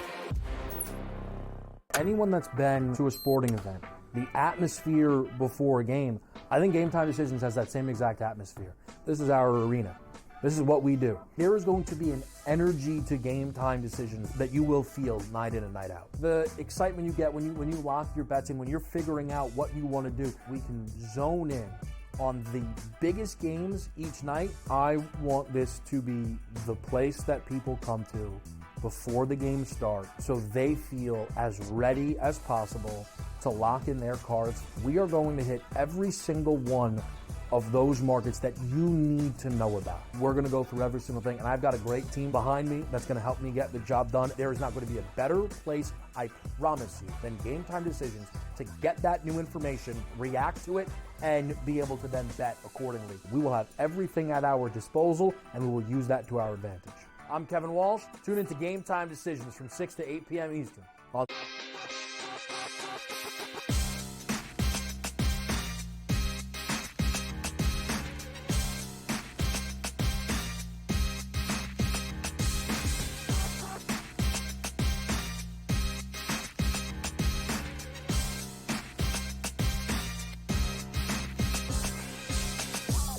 Hanging out with Scott Wetzel here on Game Time Decisions, running through some college hoops. We'll mix in some other sports in just a moment as well, but have to touch on Alabama and Kentucky, another of the big games on the way here tonight. Teams that we're just regularly singing their praises this time of year. It feels like annually. There's no question Alabama is the better team, but this is, you alluded to it before, you know, can a team beat a team 3 straight times in one season? That's what obviously Alabama is looking to do. You know, you got a massive total, Scott, in this one, approaching 180 points in this game, and a spread sitting at 7.5 with Bama favored. What do you think? Yeah, I'm going to go over. You know, they had similar numbers in the regular season games. The first game had close to 200 points. The other one, believe it or not, had 179 and went under by a half a point. But, you know, so if it doesn't go over, I will say it's not because they're not trying. It's not because one team is slowing the ball down or stalling or anything. You know, they're just going to go motto a motto, you know, and let the best man win. And so hopefully we get some, you know, a close game where you get the fouling in the end, and that'll push it over because it does take a lot to get 180 points, right? But I'm more comfortable going with the over than I am Kentucky plus the 7.5. I wouldn't lay the points. Alabama certainly is more than capable of winning that game, but you know, by 8 points or more. But I'm going to go with the over. Let the cash register ring every layup, every dunk, every uncontested three. You know, because it's dare basketball. You know, I heard a coach say that, and it's true. What's dare basketball? It's basically they dare you to shoot. You know, they dare you to shoot the three. You hit it, great. You know, we'll go back down to court and we'll hit a three. You know, they don't play too much defense. So let's go over 179.5. Let's take it to the NBA and mix in some of these games. Of course, the slate is underway. Celtics off to a hot start. Just want to mention that with my personal bias. But the Nuggets are playing the Lakers tonight. In this game, you know, on the schedule, if you had looked at it a couple weeks ago, it was pretty exciting. You got maybe it's a Western Conference Finals preview if the Thunder were somehow upset. You got Jokic and Murray and Jokic playing at this MVP level once again, and then LeBron and Luka and well, this is no, that's we don't have that. LeBron is hurt, Luka's sitting out, you know, because heaven forbid he played back-to-back days. So it's Austin Reeves leading the way for the Lakers. It is ballooned to a 15-point spread in favor of Denver at home because they are almost fully manned against what's, you know, going to be Bronny is going to get some time in this game for the Lakers, which tells you everything you need to know. So how should we look at this game? Would you lay the points with Denver, or do you approach it a little differently? Yeah. Listen, you can't lay 15 points, right, Adam? I mean, they could be up 25 in the fourth quarter and everything going great, and then the subs come in and they just, you know, play by the way basketball and win by 14, and you don't get the cover. So you can't do that. I would go with the under. It's 9-2 under their last 11 meetings. Lakers on a nice 10-2 under run. You know, if anything, you're hoping for, you know, a 115, 100 type of win, and the game does go under. I will say this also about the Lakers. You know, they're screwed around here, Adam. We talked about this a lot in my podcast today. You know, they were in a position to get the number 2 seed in the West, you know, which would be huge. Now they're in a position where they might fall the way they're playing. They could fall all the way down to the number 7 spot and have to deal with the goofy play-in situation. I mean, the West is so jumbled. Minnesota right now at 38-29 is sitting in the number 7 slot. You know, the Lakers are in the 4 slot. That sounds great, but that's only 5 games ahead. They could certainly go down to number 6, you know, where Golden State is sitting right now. So They've lost 3 in a row. They're probably going to lose tonight 4 in a row. But as far as the betting for tonight is concerned, I would go with the under, even though I do like playing overs when the subs play. But there's too much of a history of a 9-2 under series, so give me the under. I think the Nuggets cleared the line simply because they got embarrassed as a favorite, lost by 20 points last time out on their own floor against the Timberwolves. So I just think some of that stuff matters. But let's talk about the Cavaliers and the Grizzlies because I said earlier to Coach, this is kind of a litmus test game. I know it's, neither team is at full strength, especially there's no, maybe no Jaren Jackson Jr. There is no Donovan Mitchell for Cleveland, who is the head of that snake. You have Cleveland on the road, narrow favorite, 2.5 points. Where do we go? Yeah, I'm going to go Memphis here. Good news, bad news for Cleveland. They're 5-0 this year, Adam, without Donovan Mitchell. So why not take them, right? They're great against the spread. But those are against 5 teams: Brooklyn, Toronto, Charlotte, Portland, and Detroit when Detroit was bad earlier in the year. 4 of those 5 wins came by single digits. So now they're facing a pretty good Memphis team, struggling for playoff positioning at home. Plus 2.5, they win outright. God, if we don't invest in the Pacers on the live line right now, we're fools. Down by 12 to the Sixers?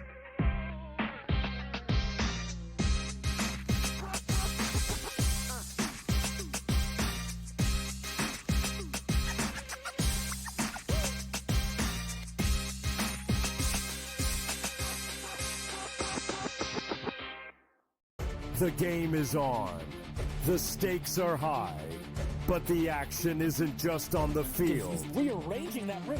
Get it inside! SportsGrid's in-game live. Your ultimate second screen experience. A little flyer, couple of 18.5 point live line. Every prop, every play, every day. Anything can happen. It's complete chaos.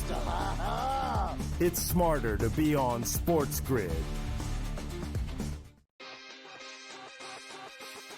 The Gators' resume is excellent. We know how hard it is to win on the road in college. They've won at Auburn and at Bama. Michigan State is 17-5 in quad 1, quad 2s. Are they a 1 seed? I think not. They may make claim if they make a run and there's craziness in the SEC. Game time decisions. Only on SportsGrid. They're also showing a little bit more propensity to take the pull-up jumper, which I think is important for them. Aiden Holloway's been better. Brant Nelson's staying out of foul trouble. Clifford Murray is attacking the offensive boards and being the defensive threat that they need. If Alabama can defend, and they make a run, and they win the SEC tournament, I think they're the 4th number 1 seed. Betting above the rim. Only on SportsGrid. The 2 guys that can do it all. Too much electricity this morning. This is a good time. We're having a lot of fun. I had to do a triple take. Ka-ching! Why? Because of parity. I didn't mean to offend. Yeah, it's not going to happen. Load management is a dirty word. Let him rip. You know what?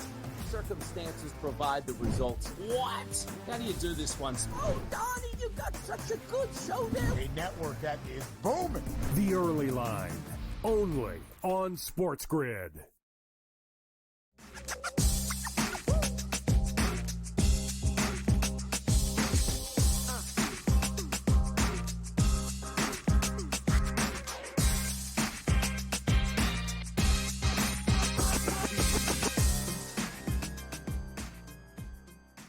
I can't believe the Sixers are beating the Pacers. True, have some respect for yourselves, Indiana. What are you doing? Still 5.5 point favorites despite being down by 10 points. My goodness, seriously, if there is a time to invest in Indiana, hell, I mean, maybe not the money line now because they're down by 8. It's still minus 340 on the money line. Talk about a lack of respect for Philadelphia on the part of the algorithm. I know it's not a human over there punching these number ins, but it may as well be. It might be. If it were me, it'd be minus 500. So maybe the algorithm is actually giving you value. All right, we've got Rob Donaldson here with us, who is a professional college sports handicapper. He is partners with Underdog as well. He puts out plays on YouTube, on Twitter. He's out there making money here in the wonderful season that is March and basketball and the madness. How are you, bud? Hey, man. Doing good. How you doing? All right, all right. Well, obviously, Rob is on Twitter, RobDFB. Check out his page there. Plenty of games in progress, plenty of that have already, gone final. I mentioned several times all the favorites that won. Didn't necessarily cover, but a lot of favorites that won earlier on today. We got a bunch of games still ahead of us tonight as well. But as far as ones that are in progress right now, and I just want to pull up some live lines while we talk about them a little bit. So, St. John's and Marquette. Now, I mentioned earlier, love St. John's going into this game, and it was sitting at, -6.5 going in, I think. Now it's the half. Marquette is actually leading this game. Had led by 13 points, it's only 2. 37-35, and St. John's is a narrow favorite in this game. -120 on the money line, literally minus half a point on the spreads. You're just investing in St. John's to win, obviously, if you bet this one. Would you, or do you think Marquette steals it?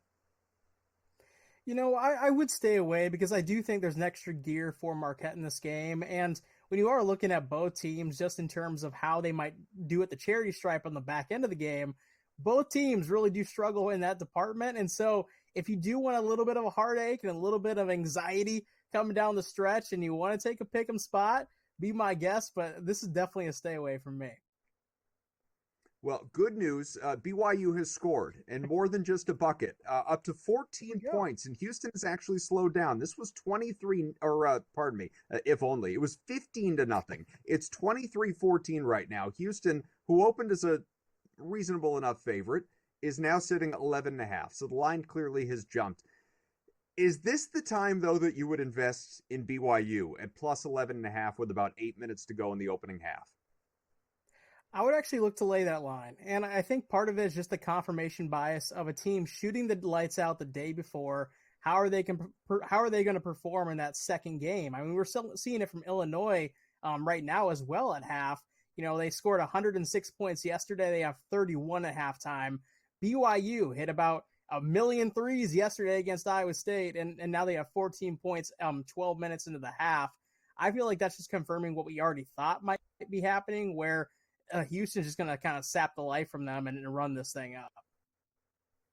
People are probably waiting for me to get to Duke, North Carolina. Wait a little longer. I will, I promise. But this one just caught my eye because, like you, I am a believer in North Texas today. We have not even discussed North Texas on this show yet, but this has a little bit of a Sixers Pacers vibe right now. Tulsa, in a 10-2 matchup in terms of seeding within this conference, Tulsa is leading 19-11. North Texas is still a 4.5 point favorite, though. Do you invest? I would. I think this is probably the buy point coming out to the 8-minute media timeout. And, when you are looking at North Texas and how they can just, again, kind of do a Houston to you and sap you of your energy. Tulsa's been playing a lot of games recently, and yeah, they're going on their little Cinderella run, but I do feel like North Texas can start scoring and racking up points pretty fast here before half. Earlier, this is where I do get to Duke UNC. Earlier, we talked up the over on the team total for North Carolina, 72.5, in addition to taking the points against Duke, just assuming a close game with no Cooper Flag, obviously. Right now, it's a 10-point lead for Duke, 27-17, 7 minutes to go in the opening half. Are we dumb for investing in the team total right now, or does this thing pick up? Because we are off to a slow start offensively in terms of at least the UNC side. The total for the game is still 153.5. Well, sometimes when you're without your star player, you have to find another way to win. Duke really hasn't been insanely impressive in terms of their defense outside of Cooper Flag this season. In fact, they've run out a couple shooters alongside him to kind of just go for the offensive approach and let the defensive guys do their thing. Well, now it kind of feels like the focal point is going to be on that side of the ball to play heavy defense. North Carolina is very, very AAU ball heavy because of how many freshmen they have. And when you have a veteran like RJ Davis, who his main thing is getting buckets, right now I kind of feel like we're seeing just too many games, too many days, and I'm running out of gas. I said earlier that I would support UConn -4.5 against Creighton simply because it's March and I am not betting against Dan Hurley, knowing full well the Huskies are not what they have been the last 2 years, and I got pushback. It was, you might want to look at Creighton tonight. What do you think? I think you're probably on the right side, especially with how that Creighton game played out against DePaul. And again, we're talking about teams running out of gas after playing a lot of minutes over the prior couple days. We just saw Texas do the same thing in the second half against Tennessee. And, looking at Creighton coming off of a miracle double overtime win against DePaul the previous night, I feel like this could be a spot where they just kind of lay down and die in that second half. Purdue and Michigan's an interesting spot where, everything about this game tells me to invest in Purdue. And usually when that happens, it means you're sort of falling into the trap of it being a square play, right? Which is why I feel like I've seen a lot of people in the betting community, and, maybe they're sharps, maybe they're not, but, investing in Michigan plus 2.5. Coach James Young was on with us earlier. He liked Purdue. What about you? What we saw in the past couple matchups with Purdue and Michigan is that Trey Kaufman-Renn can get kind of mitigated down low because of Danny Wolf and because of Vlad Golden. And that's what I kind of expect to be in this game. So it comes down to Braden Smith and the guard play for Purdue. I am definitely a believer in Braden Smith. I'm not necessarily a believer in the host of guards and wings that they have around him. I would be willing to take the points with Michigan. And again, you want to talk about freshness. Purdue just played a comeback from behind win against USC. When does that run out? I don't think this is necessarily one of the better Purdue teams over Matt Painter's tenure either. And for that reason, I would kind of think that Michigan wins this game. Bama and Kentucky still a couple hours away. Massive total, as we talked about with Scott Wetzel, and he would still go over the 179.5. Bama's laying 7.5. Where do you go? Yeah, I would say that total's high for a reason, right? And again, you want to talk about freshness. The SEC has that double bye system where Alabama's just kind of been sitting in the wind or kind of waiting for their opportunity to shine. I do feel like Kentucky is geared up after last night's game. Not an overtime game, had all the feels, though, of an overtime game or March because of that last kind of sequence that Oklahoma pushed the pace in. And I do think that Kentucky's going to have a chance not only to set the tone here, but just kind of maybe outright win or at least get the best out of Alabama from a score and output standpoint. Rob, we're running out of time. There are a lot of games we haven't touched on, though. So how about a couple of plays that you still like tonight among games that haven't tipped off yet?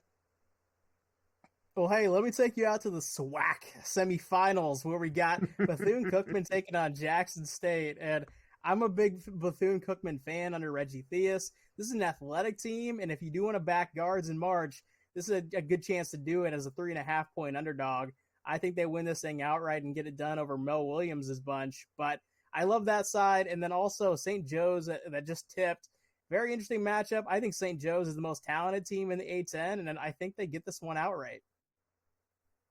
I know Reggie Theus is an accomplished NBA player, college coach. He's still the coach from Hang Time to me, at least until Dick Butkus got there and replaced him. Rob Donaldson, professional handicapper. Get him on Twitter, RobDFB. Rob, thank you so much for hopping on, man. We'll do it again real soon. March, best time of the year.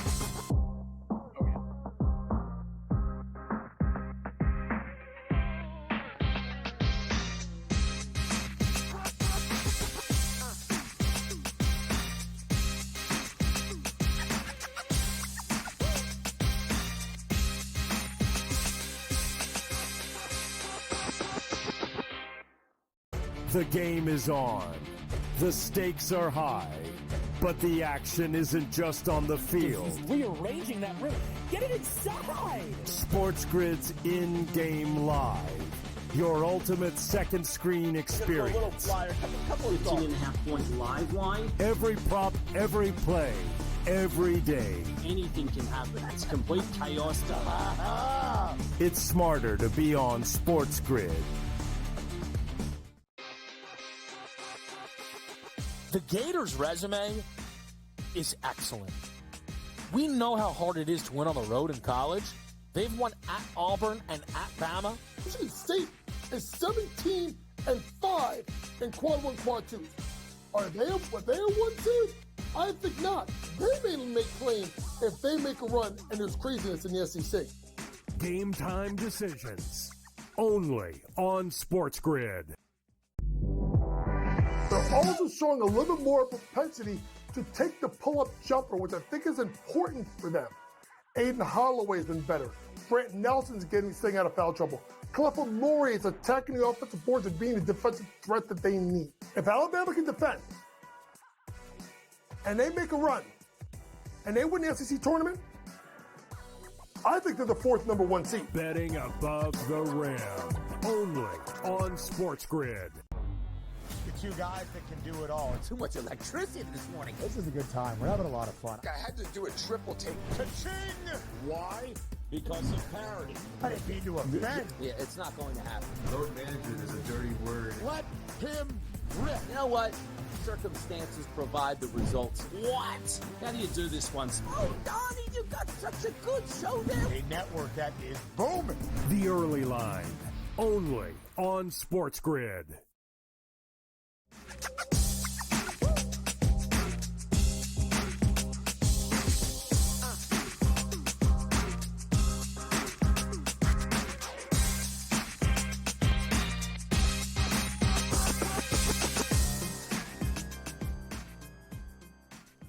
All right, we're saving the best for last. Our final guest of the program, Joe Madden, on Twitter at Joe Madden Sports. You did see her on the show earlier as part of our Sports Millions segment, but back with us here to talk through some hockey. Half dozen games on the slate tonight. Joe, how are you?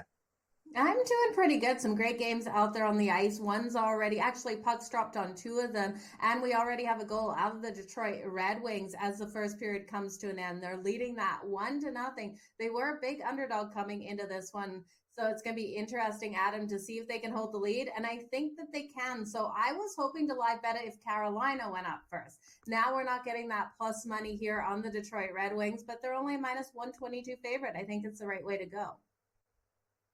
DeBrincat, the game's only goal so far, his 31st of the year. But like you said, minus money on both sides right now, with Carolina minus 104, trailing by one at the end of one, minus 122 on the money line for Detroit. And as you said, Edmonton and the Islanders are scoreless, which, anytime Edmonton starts off slow, I just wait for guys like McDavid to wake up and get going. Minus 140 on the money line in what, once again, is a scoreless game here early on. What are your expectations for this one?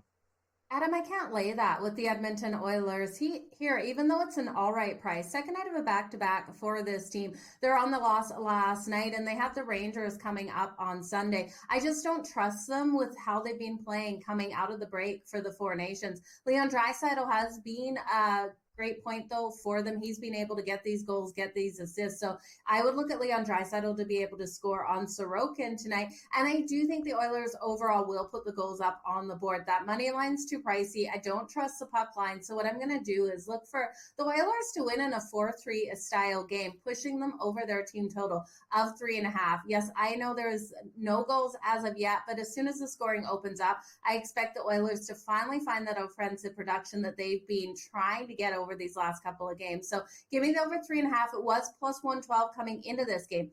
With this game starting off slow, we're 7 minutes-ish in, you're going to get such a better price on the over 3.5 goals. You should be getting that right around that plus 180 mark, and I still think they can get there. Now, if you have a 2.5 at minus 120, I'd hit on that as well. Great matchup between a couple of teams in the Western Conference, two really well-performing teams this year, obviously Dallas and Winnipeg, and this one happening north of the border, your neck of the woods. It's a virtual, split in terms of the splits. The handle and the bets I'm looking at right here are, pretty damn close to 50-50 in terms of which side to back, even though obviously you get Dallas at plus 110 on the money line, right around minus 130 for Winnipeg. I'm more interested in the scoring in this one because 5.5 goals feels low to me, but not quite to the point where I want to invest right now. It's more kind of what you were talking about with the live betting. I want to hope we get a scoreless first 10 minutes, and then maybe I can invest in an over 4.5 and feel more confident in cashing that. Yeah, because you got to be so careful here, right? You look at the Winnipeg Jets, they're off a low-scoring game versus the New York Rangers getting the win 2-1. This is a team that's so elite on that power play that if we do see the Dallas Stars have those struggles defensively, which normally they don't, but if something happens, Jake Ottinger has a bad night out there, the Winnipeg Jets can light the lamp continuously in this matchup if given the opportunity. So I do think a safer way to go in this game, instead of looking at the full game total to the over or under is looking at the Dallas Stars, isolating the Dallas Stars team total. Now, this total is low at 2.5, but Adam, I really don't think it's low enough. You look at Connor Hellebuck and you look how strong he has been. He's leading goaltenders for wins on the season, 8 above anyone else. And you look at him versus the Dallas Stars, and he has held them to only 3 goals over the last 2 meetings. So one of the goals in the last win for the Dallas Stars was an empty netter.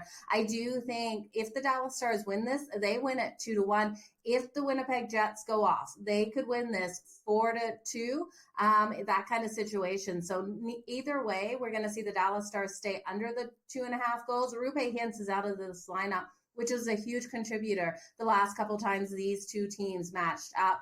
Him out of the lineup for Dallas isn't a good thing tonight, and I do think Kyle Connor, who was really quiet in the last game versus the Rangers, should open up in this one, as well as Adam Lowry. So staying up the full game total, take the Stars team total under that 2.5. You're getting that at plus 104 as well. This one, Joe, I don't want to wait on. In fact, I want to parlay it. I want to take Colorado, who of course is playing Calgary. I don't need to go crazy with the puck line. I want Avalanche money line, which is right around minus 200, with the over 5.5 goals in this game. Put those two together. Do you see that scenario coming to fruition? I don't, Adam. You're talking to a Calgary fan. Right? You forgetting your audience here. I ignored the bias. Yes, that's true. But look at who Colorado has on deck, and this gives me the biggest fear for the Colorado Avalanche. They have the Dallas Stars on deck on Sunday. So yes, they have a day in between, but they've got a Battle of the Central coming up. They're now taking on the Calgary Flames after having 2 pretty solid wins. They got the win versus the Wild 2-1 in their last game out. Or sorry, they lost to the Wild in their last game out. So you would expect them to come out nice and strong, but you're looking at a team with a major opponent on deck. They know the Dallas Stars are loaded. Mikko Rantanen now on that team. Remember where Mikko Rantanen came from at the start of the season. Mikko Rantanen was with the Colorado Avalanche. So I do think it's a huge look ahead spot. You look at Calgary, they're fighting to keep that last wild card spot. They're tied up right now for that last wild card spot out of the West. And I do think with Wolf in net, with how Kadri and Huberdeau are playing at the moment, no Backlund, he's out of the lineup. Connor Zary out of the lineup. Calgary has a fighting chance. So in this one, I'm looking at Calgary plus the 1.5 on the puck line. I think it's a safer way than the money line. And then Cale Makar for the anytime goal. Was a Calgary boy, born here, and then Kadri for the anytime goal plus 200. What jumps out to you between the Predators and Ducks? Nothing. Look at these 2 late games, Adam. I'm betting the late games exactly the same way. Over 1.5 in the first period, and both teams to score in the first period. Look for some offensive production out of all 4 of these teams in the first period. And then I want nothing to do with these games. I would look at Clayton Keller for the point tonight, point number 75 for Utah. But that's about it. I'm not excited for these games in the later window. Brandon Montour coming off, though, that big overtime win for Seattle with that goal. Brandon Montour's being on fire at home. Look for him for the goal for Seattle as well. Yeah, I was going to say Preds Ducks maybe full game under, but if you're chasing the over early, maybe we get that line up to 7.5 or something, then we can go under. Thanks, Joe.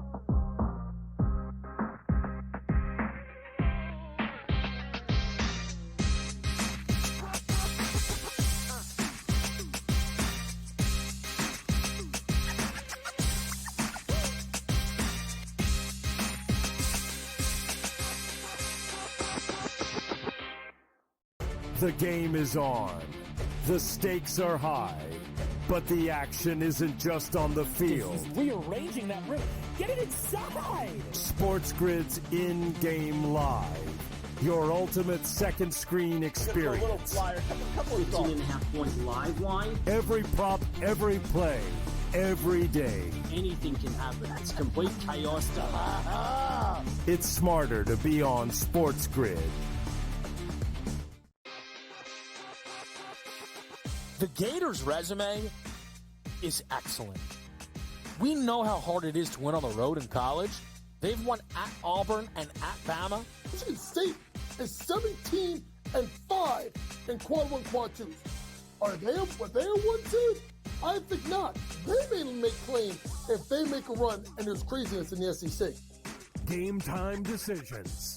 Only on SportsGrid. They're also showing a little bit more propensity to take the pull-up jumper, which I think is important for them. Aiden Holloway's been better. Brant Nelson's staying out of foul trouble. Clifford Murray is attacking the offensive boards and being the defensive threat that they need. If Alabama can defend, and they make a run, and they win the SEC tournament, I think they're the fourth number one seed. Betting above the rim, only on SportsGrid. Two guys that can do it all. Too much electricity this morning. This is a good time. We're having a lot of fun. I had to do a triple take. Ka-ching! Why? Because of parity. I didn't mean to offend. Yeah, it's not going to happen. Load management is a dirty word. Let him rip. You know what? Circumstances provide the results. What? How do you do this one? Oh, Donnie, you got such a good show there. A network that is booming. The Early Line, only on SportsGrid.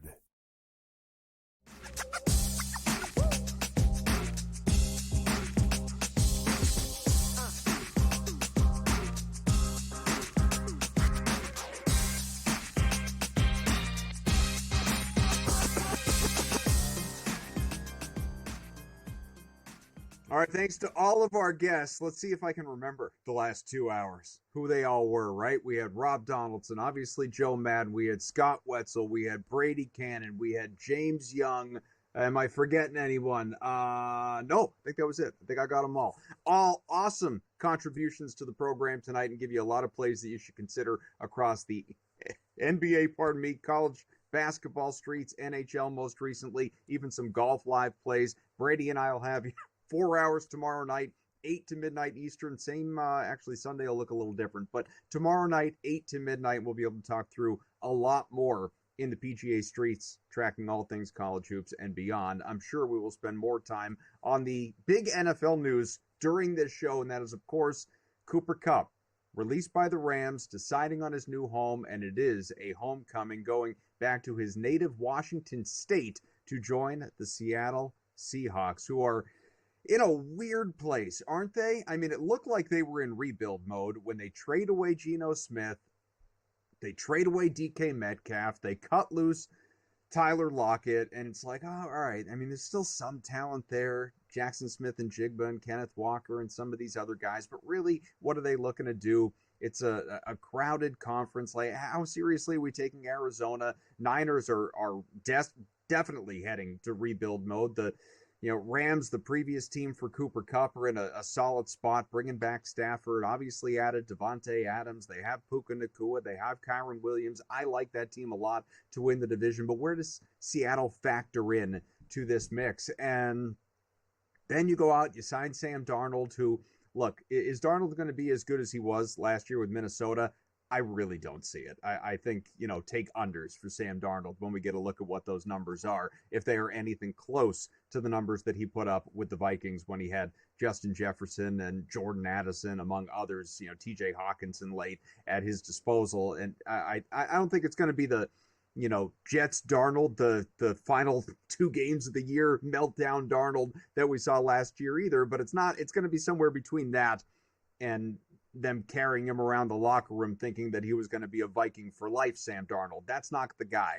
Now, I mean, JSN is going to continue to come to his own. He's going to have, over 1,000 yards if he stays healthy. He might have 1,500 yards. He's going to be awesome. And Walker, if he stays healthy, he's going to be really good too. But how does Cooper Kupp fit into this mix?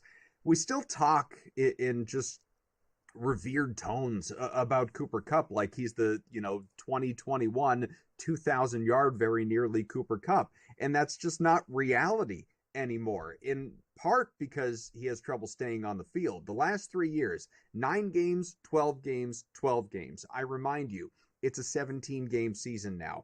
On top of that, even when he is out there, the target share, the catches, they're not even close to what they once were. Last year, shockingly, I mean, truly, I am floored by this number.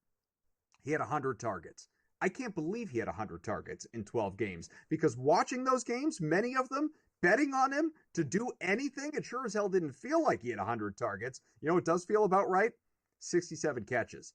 That's what he had. He caught 2/3 of the balls thrown his way. That is not a good catch rate if you're talking about a guy like Cooper Kupp, who again went 145 out of 194, 191, right around 75% a few years ago when he was arguably the best player in the entire league and caught 16 touchdowns and all of that. I kind of can't even believe that he had 6 touchdowns last season, but he did. Each of these last few years, 6, 5, 6.